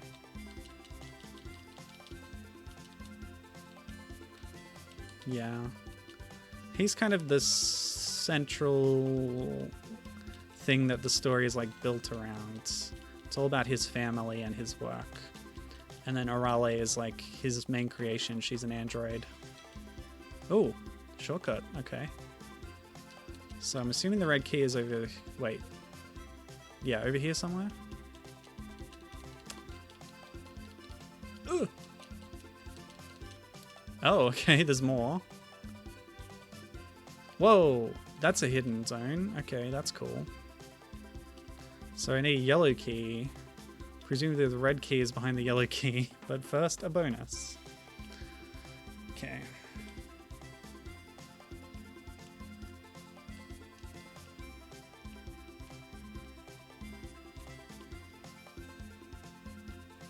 Did you watch all of Dr. Slump, Tony? Did you watch the 90s reboot where Arale has brown hair for some reason?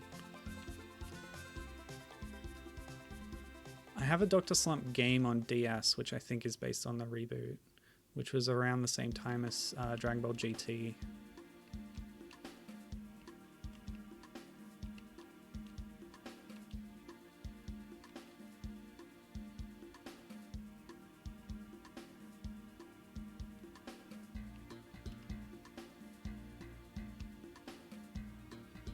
That's got to be a death plane, right? Okay.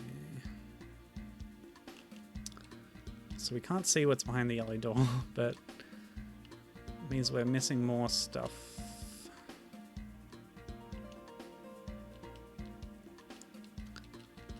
So I think Tony's saying that Arale is Senbei Nonomaki's quote-unquote sister, who, when found out he was lying, lied that he found her in a box of chocolates, and everyone believed it. And yes, Tony did watch both iterations of Dr. Slump. They didn't care for the 90s one. Ah! Alright, I gotta backtrack. Go away. Alright, what have I missed?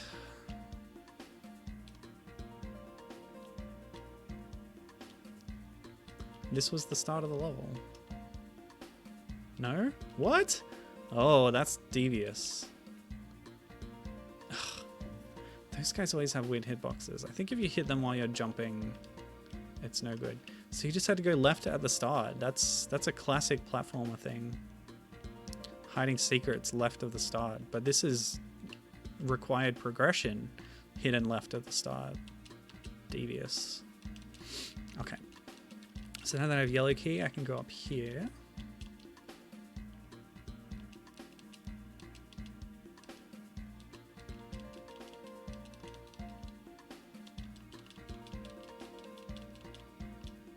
There's also a Dr. Slump game on PlayStation 1.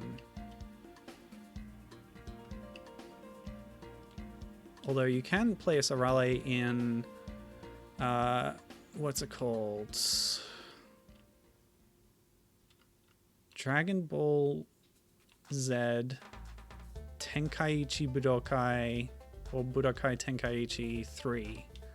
They reversed the order of the words for the game for some reason. It's because there was a Budokai game and then there was a Budokai Tenkaichi game, when it should be Tenkaichi Budokai is like the name of the tournament. Anyway, it's weird. The third one of those games, which I got on the Wii, you can play as Arale, and she has the Arale abilities. What? Oh, okay. Wrong way. But she's also an unlockable character in Dragon Ball Fusions, which is a game I would highly recommend. It's on the 3DS exclusively, and it's so much fun. It's an RPG with like these positional battles based on like marbles. You're basically playing marbles with your characters and knocking them around. Now, I just defeated an enemy in the water, which I didn't know you could do. Okay, I tried it again by like falling on them and it didn't work, so I don't know how I did that. Like, my hitbox after dying fell down and hit an enemy and defeated them. So that's just weird. That's probably just an engine quirk that's unintended. Because, yeah, I don't think you can otherwise defeat these guys normally. Yeah, so Dragon Ball Fusions, great game. You can fuse all kinds of characters together. I think I fused Towa with Arale to make Towale, and that was a key member of my team, I believe. I don't remember now.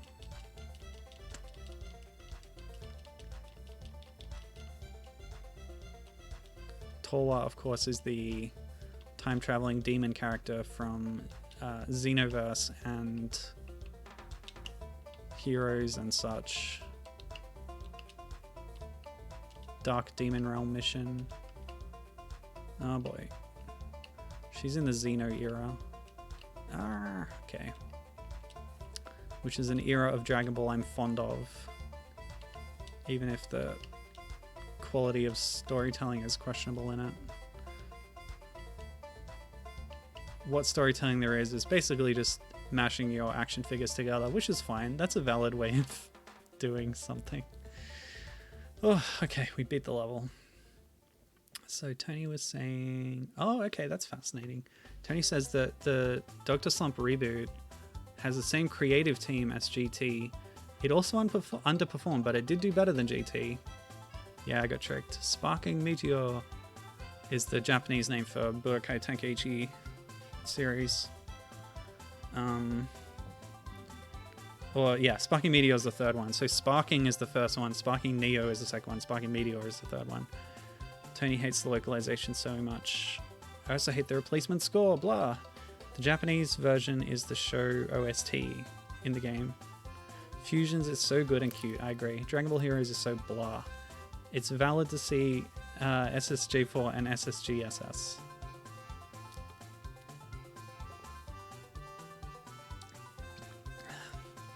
Yeah, whenever Super Saiyan 4 shows up in a spin-off thing, I get excited. I have all this merchandise of Super Saiyan 4 Gohan, which is like something that's exclusive to Heroes. It's silly, it's fun.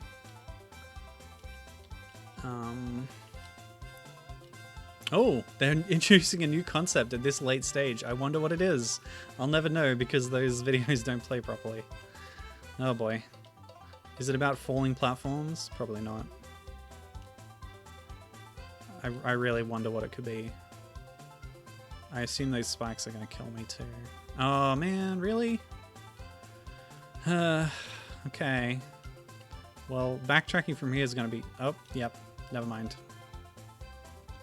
Dying is certainly faster, but I do have to be concerned about my lives. My life counter.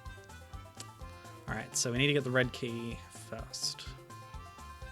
But where is it? Wait, another red door? Huh.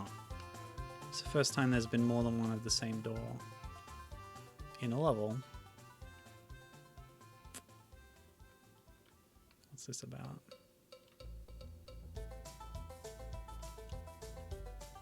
Duh.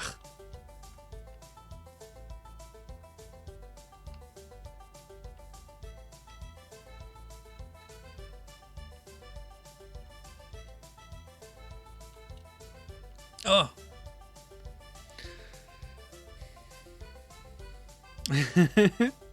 We need Super Saiyan 4 Turles. Or Tullus, says Tony. You know, he probably exists in Heroes. Heroes is so much junk.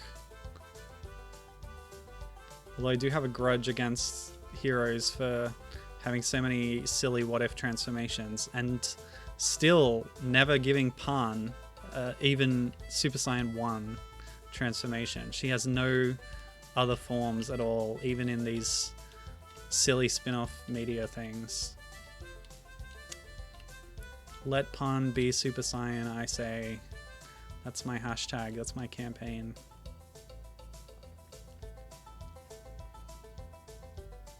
Alright, I hope there's another transformation down there, or another change booth to go into Max mode, because there's some water down there, but I still want to be Tony to get through some of these enemies on the way.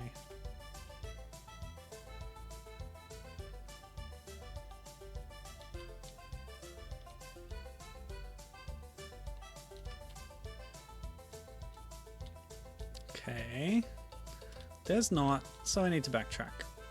Oh, okay. This is risky. Oh boy, oh boy. Try and defeat some enemies. Okay. Then I'll go back. Tony wants to see more of the Shadow Dragons. Have you read Dragon Ball Heroes Victory Mission? The manga? The fan translation is incomplete, but there is some Shadow Dragon content in there, I believe. Actually, I think the fan translation doesn't get up to the point where the Shadow Dragons appear, now that I think of it. If I'm recalling correctly.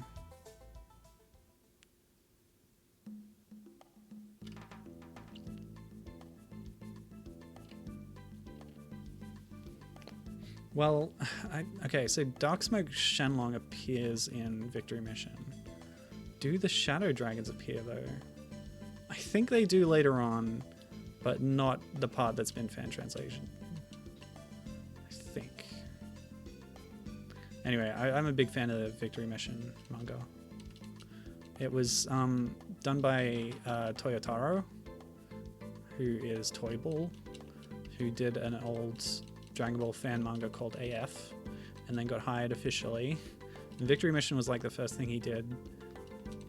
officially, and then they put him on eventually on the official super manga comicalization of the show, which then started doing its own original arcs, which is fun.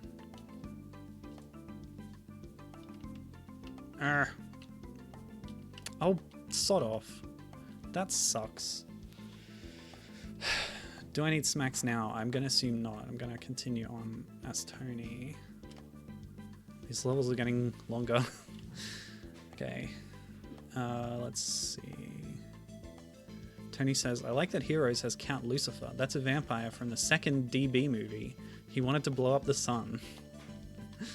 I think I remember reading about this. I haven't seen that movie, but yeah. He's just a devil with sunglasses. Sick guy. I love him, says Tony. It's such a weird early DB thing. The villain is a vampire. You know, I better write that platform down just in case. Okay, there's more water down there. Great. This is like Donkey Kong 64. Changing characters and then finding out you're the wrong one, having to backtrack for ages to get to a tag barrel. I think that's the scenario I'm in. Alright, well, at least I can go on the surface here for a bit. Cross my fingers. Oh, it's the end. Okay, great. I didn't have to go back as smacks. Thank God. The villain is a vampire and has universal monster stuff as villains. It's so famous because the death theme of Lucifer is reused for when Piccolo dies on protecting Gohan. Spoilers, but yeah, that's fascinating. I didn't know that. Tony says, I like Toyotaro, but his writing ain't Toriyama's. Isn't it true that Toriyama is writing the new arc of the super manga and then Toyotaro is drawing it? Or he just wrote an outline maybe? I'm not sure. Anyway. You could say that a lot of what Toyotaro does is like actively and purposefully imitating Toriyama. So like it's quite derivative, but I wouldn't say that as a criticism, honestly, because that's what he's aiming to do and that's what is asked of him as the illustrator of the super manga. Hello. I was saying before how awesome you are at computers and how you made this game work. Thanks. Have you got any words for the people? This coconut yogurt is weird. It is a vegan alternative. Tastes like They don't always creme measure up fraiche. to the original. Tastes like creme fraiche. Mm. So it's not sour at all? Mm-mm. Okay.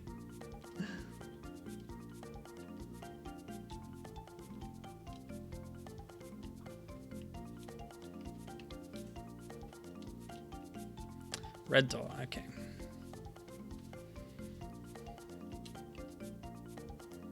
So there's more alternate paths there. Okay, nothing to the left, but I can jump off to the right. Here. Oop! I saw a key, I'm sure of it. Okay. That's something to aim for. Tony says that Toriyama wrote the outline for the early super stuff. Now he's offering suggestions and giving final approval. Though he did completely write the new movie, which is why it's so good.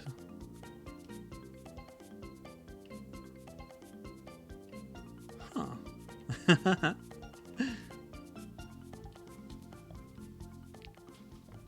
Tony says that their restaurant is sponsored by Impossible. Please visit someday. Their restaurant is in Disneyland, Anaheim, I believe. Oh, okay. Ugh. He also called you I like Mrs. Milo. Aww. So you do like Impossible Meat. Yeah. How does it stack up to the alternatives? Well, I mainly have it in grilled burgers, where the alternatives are. I think there's a veggie patty. Anyway, I Yeah, don't it's like not the great. Veggie patties. Yeah. But yeah, Impossible stuff's good. Cool. Ah! So even though the game has no music, I'm playing the soundtrack of the game separately. Which I think is working out okay. Alright, I now have the yellow key. Where do I take the yellow key? In the yellow keyhole. But where was that? I don't remember. I'll just continue on that path for now. Because there was another bit past that.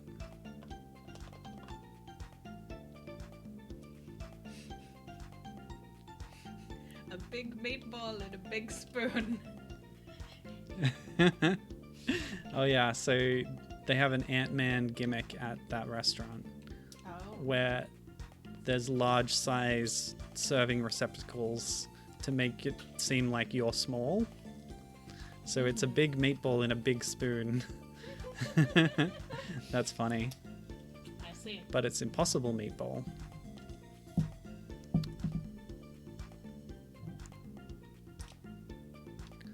Apparently they tried to sell a breakfast cereal bowl that was in a big spoon, but it didn't sell very well.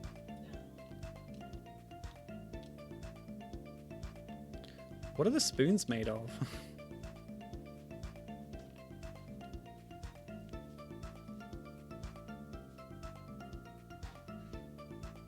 So I found the red door. A trap! That was some Super Metroid nonsense there. Ah. Okay. This level's throwing some gimmicks at me. Hang on. Sorry. I had a hunch. Whenever you pick up a cornflake, this Kellogg's icon appears. I tried to click on it, nothing happened. I don't know what it's about. It's made of metal? Wow. Impressive. Alright, I must be getting close to the end now. I would like to go to Disney in America, but the problem is, right, it's full of Americans. You just replace all those Americans with someone else, it would be fine. Okay. We could have a foreigners only day? Sure. What if you replace them with French people? I don't know. I don't know that many French people. As long as they're not Parisians, it's okay, right? Well, Euro Disney is in Paris, or near Paris, so you might be out of luck there. Yeah, I haven't heard good things about Euro Disney. I don't know why. What can you tell us about Euro Disney, Tony? We've been to Tokyo Disney a few times, Disneyland and Disney Sea. Whoop. Yeah. Tokyo Disney's so good. It's quite so good. Hard to live up anywhere else.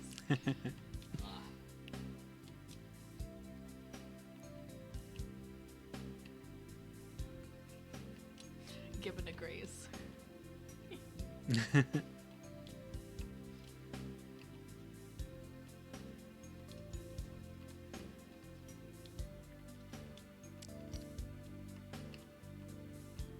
Okay. I think I saw a red door back here.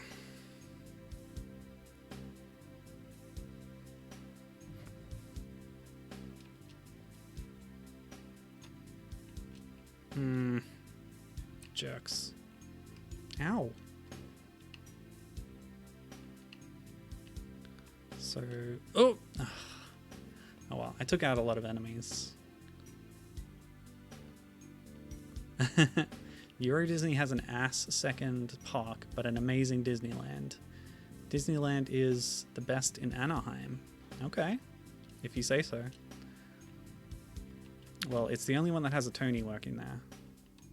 Well, the other ones might have other Tonys, but not the Tony. How do I get down there?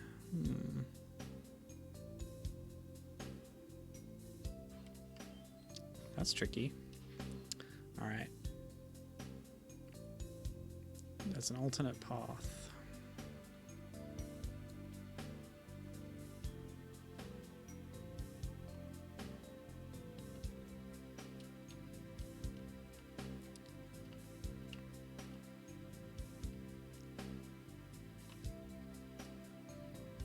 That's got to be death.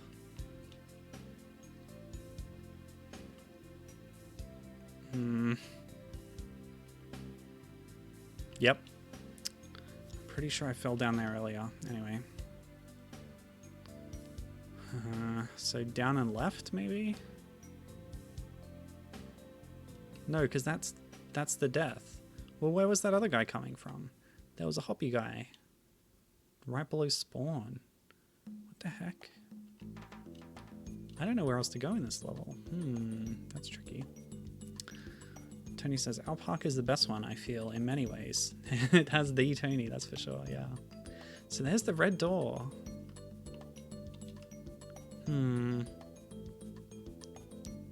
So when you go down here, there's like a wall here.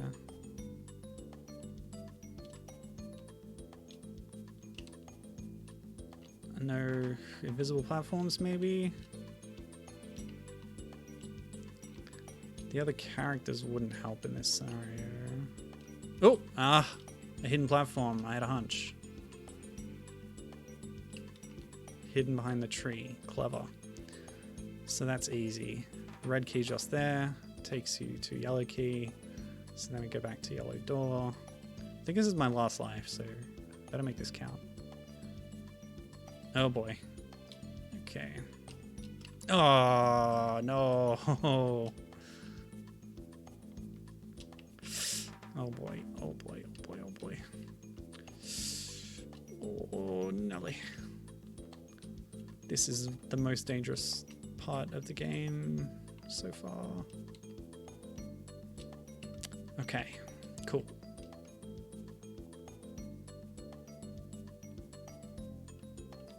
No! No! Alright, I know what to do.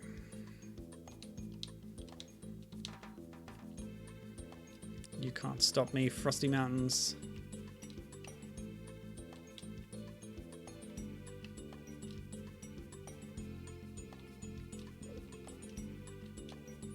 Get stuffed.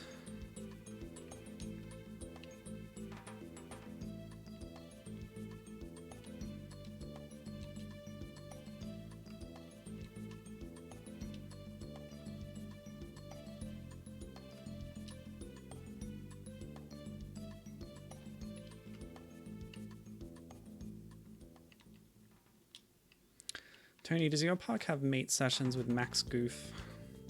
I spent the last few days rewatching a Goofy movie and then some other related works. Like I watched an extremely Goofy movie for the first time.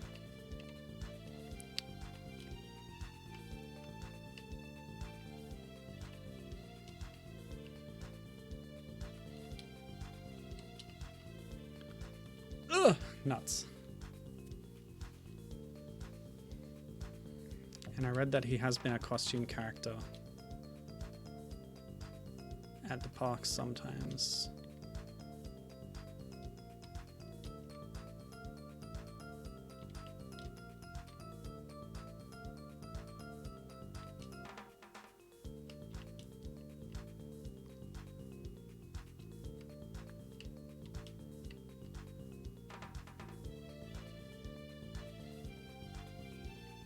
Ooh. That's cool. Ah. Nuts. Tony says, he does show up nowadays, yes. Rarely in the Powerline outfit. That's awesome. I'm very pleased to hear that. Ooh.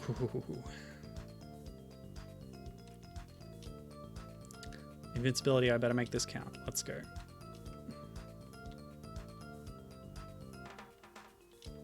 Well, I defeated a few enemies. I got through. Oh, this is getting really rough.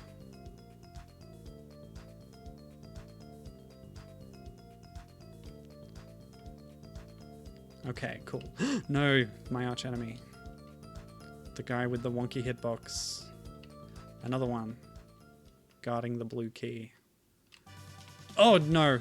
No. Oh, okay. I found a bonus. Good chance for some extra lives, actually. And this is the Surfing Tony theme track again, which I'm going to assume this played in the bonus rooms.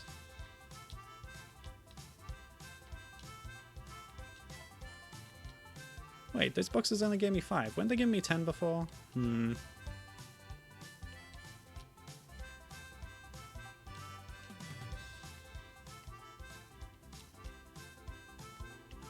This is very similar to a previous bonus room. Okay. Alright. I think I might have needed to stand that platform to activate it, so I now have no way to get back up other than falling off here, and hopefully there's no death plane. There's not. It puts us back early in the level. That's fine, but I do need to get past the gauntlet again. The gauntlet. The mountain of barrel-throwing crocs.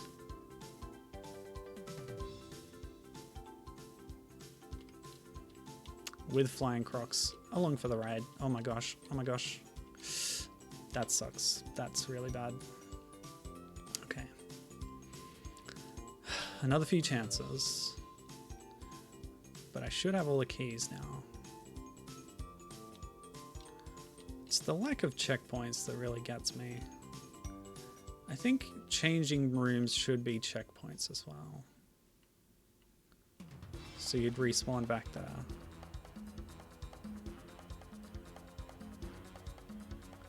That change would be good. If I could go back in time to Germany. Oh my gosh, that was close, but I made it.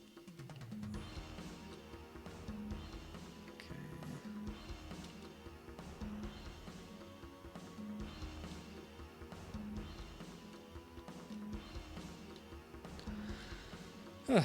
Okay. Oh! Okay, that's good. I was avoiding the dragon, and I managed to do so. So that's fine. Oh boy. And I failed to avoid it the second time.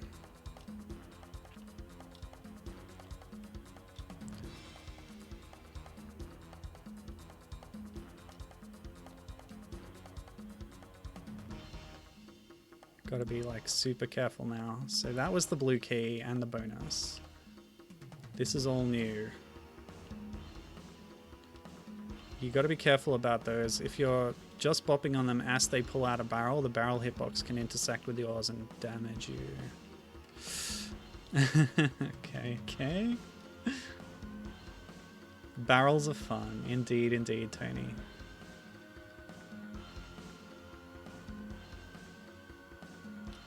I wonder what's in the barrels.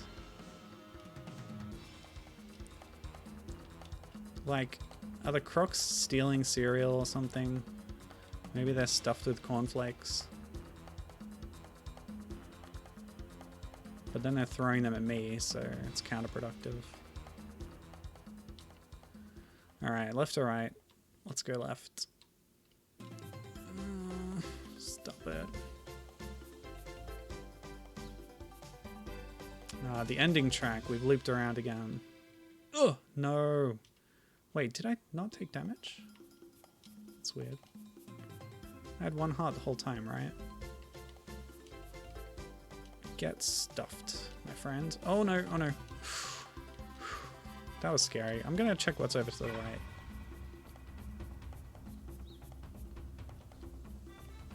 A changing room, okay. And that's it.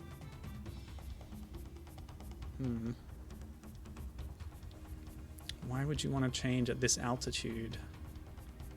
There hasn't been any vines in the snowy regions. There couldn't be water up here. There's no reason to be anyone other than Tony for a lot of the game, to be honest. Oh, God. Okay. Oh, my God. That's a long fall. Okay, great. I should have focused more on defeating enemies to make the run back easier. I'm like, no, that's future Milo's problem. Now it's present me's problem. Oh, okay, so you think the barrels contain the crocodile cereal, Crocos, as you postulated earlier. That's a good theory, actually, because they want to replace the other cereals with their own. So they're carting it around in these barrels. Yeah, that makes sense to me. Crocos. I assume they're like really hard and jagged. And crocodiles love them, but nobody else does. But they don't understand why. And they're trying to get everyone to eat it. And they think a good way to get people to eat their cereal is by eliminating every other cereal, which means invading Kellogg's land and taking out the mascots of other cereal types. I like it. I like it a lot. Oh, I wonder if the manual has actual like plot information. Yes.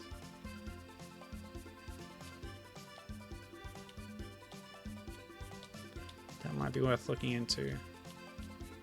I don't believe it did because I went through it. Even if it did, it's probably pretty simple stuff like, oh, King Croco has attacked Kellogg's land. Go and deal with it, Tony. Oh boy. Okay, so the arrow's pointing to the left, but just to the right. A few pickups. An iron. Okay. One up was worth the trouble, I think. Okay, cool. We did it. Croco's is Weetabix. How dare you? It's just rude. Weetabix are amazing. Alright, Frosty Mountains level 6. Another boss. It's a mountain goat, again walking on its hind legs. Very amusing. Okay, so I gotta wait for it to attack. Oh, I didn't wait long enough. Or that's still an attack, and then bop it on the way back. Okay, that works. Cool. Once again, very simple attack pattern. An upright walking humanoid animal. Very funny.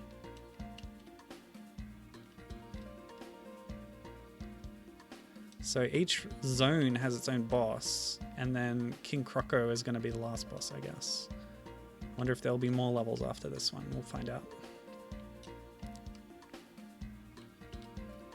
We had the fox in the country. We had the rhino in the jungle, and the mountain goat in the mountains. Very good.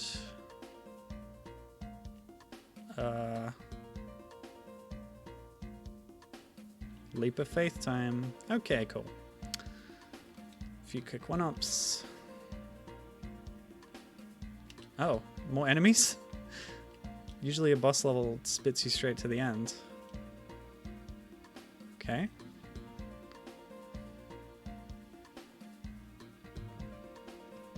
Oh, you're kidding. That is so rude. What is going on? Okay. This is very unusual from what I've come to expect from this game. It's like boss up front and then a regular level afterwards. It's interesting. Is that King Croco? 2 bosses in 1 level. What is this? Is he going to throw his crown at me? I guess not. He's not doing much of anything, really. Not very threatening. Oh, okay, that's it. Oh, he got me. All right, cool. Did I even need to? Yeah, I used my yellow key there. Okay.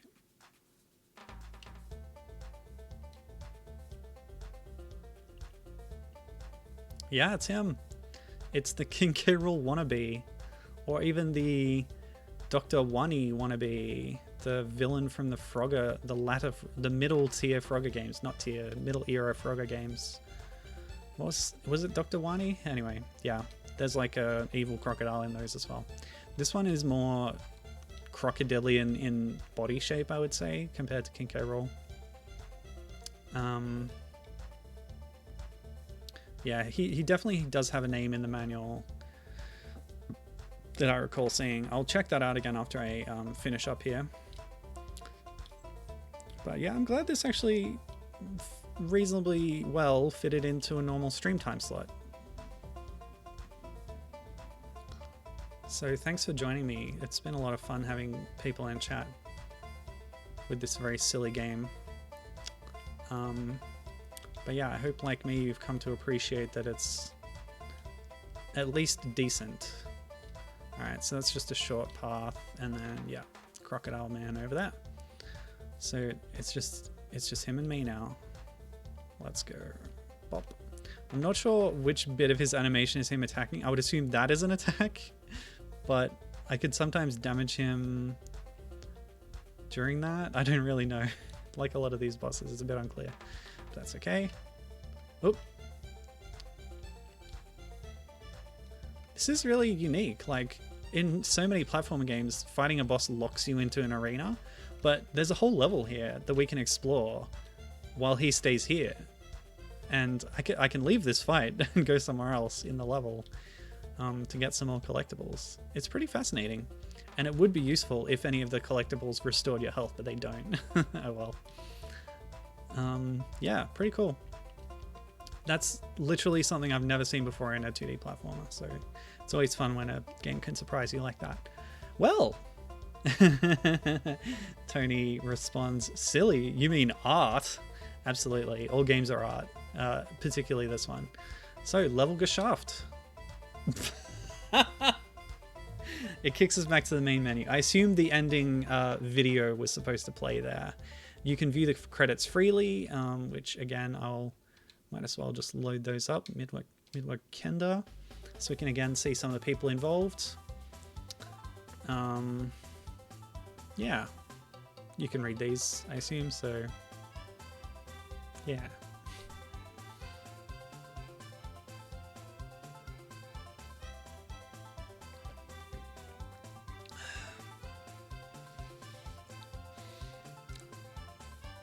I think it would be most interesting to check out Andreas Escher and Stefan Welty level designers, see what else they've been involved with. Why don't we do that right now? I'm not busy. Okay, I'm gonna head to Moby Games. This game has an entry on Moby Games, but the description is not accurate to what the game actually is. It describes it as a Tomb Raider clone. So they might be thinking of a different game that I don't know about. But I don't think it has credits listed for this one.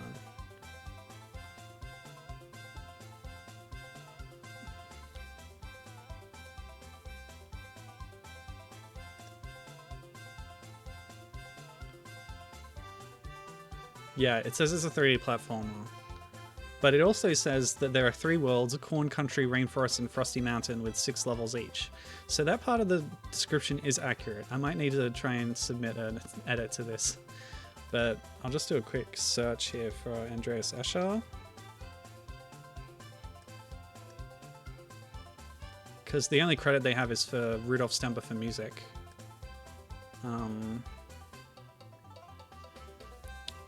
Yeah, okay. Andreas Escher is listed here in the Super Turrican team and other Turrican games. Fixie and Foxy. Looks like mainly a graphic artist, but has a few credits for game design as well. As for Stefan Welty,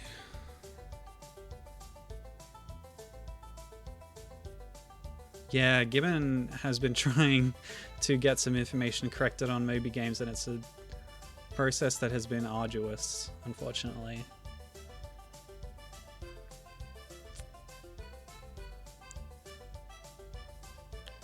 Yeah, Stefan Welty does not have an entry on Moby Games, sadly, but that's okay. Yeah, well, I'm glad I got through the whole thing. Thanks for joining me for it. Let's do another check of the PDF of the manual. And I'll capture that one for you. And see if there's a little bit more context for us. These are the Danish version instructions. So I'll rely on our old friend Google Translate to go Danish. Go. The game. The first time you play Mission Kellogg's, click on Introduction level. Here, Cornelius welcomes you to the land of Kellogg's and gives you a walkthrough of the entire game. During your journey through Kellogg's land in search of the Croco King, you'll find plenty of Kellogg's morning cereal on the way. Pick up breakfast because it gives you energy. So, Croco King, or the Croco King, is the name of our antagonist here. Watch out for Croco King's little helpers. If you bump into them, they drain your energy. If you jump on them, they disappear, and sometimes they throw things at you. You are never alone. Your friends are always with you, and each of them can do something special. You just need to go to the magic there. That's got to be like a type... magic door, I think it's supposed to be. Press the down arrow key, and instantly you can transform into another Kellogg's character. And then there's a tips section here. Spieler tips. So that says... Whoa. When you encounter a floating platform, use it. If you find a Kellogg's packet, pick it up. It gives extra energy. If you collect all the symbols for iron, carbohydrates, and B vitamins, you'll get an extra life. To open doors, find keys of the same color as the door. When you drink a glass of milk, you are invulnerable for a short time. There are special doors for bonus levels. Tony is the strongest and jumps the highest. Coco is good in the jungle. Piff, Paff, and Puff are good underwater. So again, this is instructions for the version of the Rice Bubbles game. Yeah. So yeah, the extra nutrients act like the Kong letters, like we said. And this is like an additional program that's on the CD-ROM. It's called Test Your Breakfast, and it's got nutritional information and stuff. I'm not gonna do that. It was too much bother setting this up. I don't know if I'd be able to get that running. I didn't think about it until right now. I'll just check if I had any other notes to read off.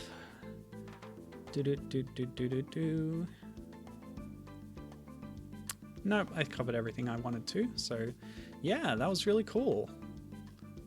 That's a complete playthrough of Kellogg's Mission Nutrition, aka Tony and Friends New Adventures Invasion in Kellogg's Land, aka Mission Kellogg's, in one video, which is good.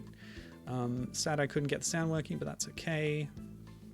Why don't we end by looking at this image, the startup sort of splash screen, or this is on the install screen as well, of the German version. Yeah, cool stuff. And I made it through the whole thing without like collapsing, so that's good. That bodes well for me continuing to act like a human being in the coming weeks. It's good to know. Thanks for joining me. I will let you know on Twitter and Discord whether I'll be doing a stream next week, and it depends on the renovation works. Yeah. Do you want to see the intro one more time? It's a lot of fun. Yeah. Oh, what was that? All this plays. That's the extra, as it's called in the game files, or the what you call it, the ending movie. Oh, you actually get a glimpse of the boss, like a preview there. It showed the mountain goat as it zoomed past. Didn't notice that before. You can find uploads of just this intro video on YouTube, which is nice. But as for full game playthroughs, they're a bit scarcer. So I'm glad I've been able to contribute to that, even if it's not optimally, running the game. I just love the little crocodiles. Each version of the game, by the way, also has a different variation of this intro movie based on the characters that are included in that game. So this is the German version, which does have Choco as the bear and Smacks the Diggum frog. Yeah, other versions have been re-rendered with the pertinent characters. Yeah, I don't have those files here, or I might think about showing them, but oh well. And that's it. Looks like only the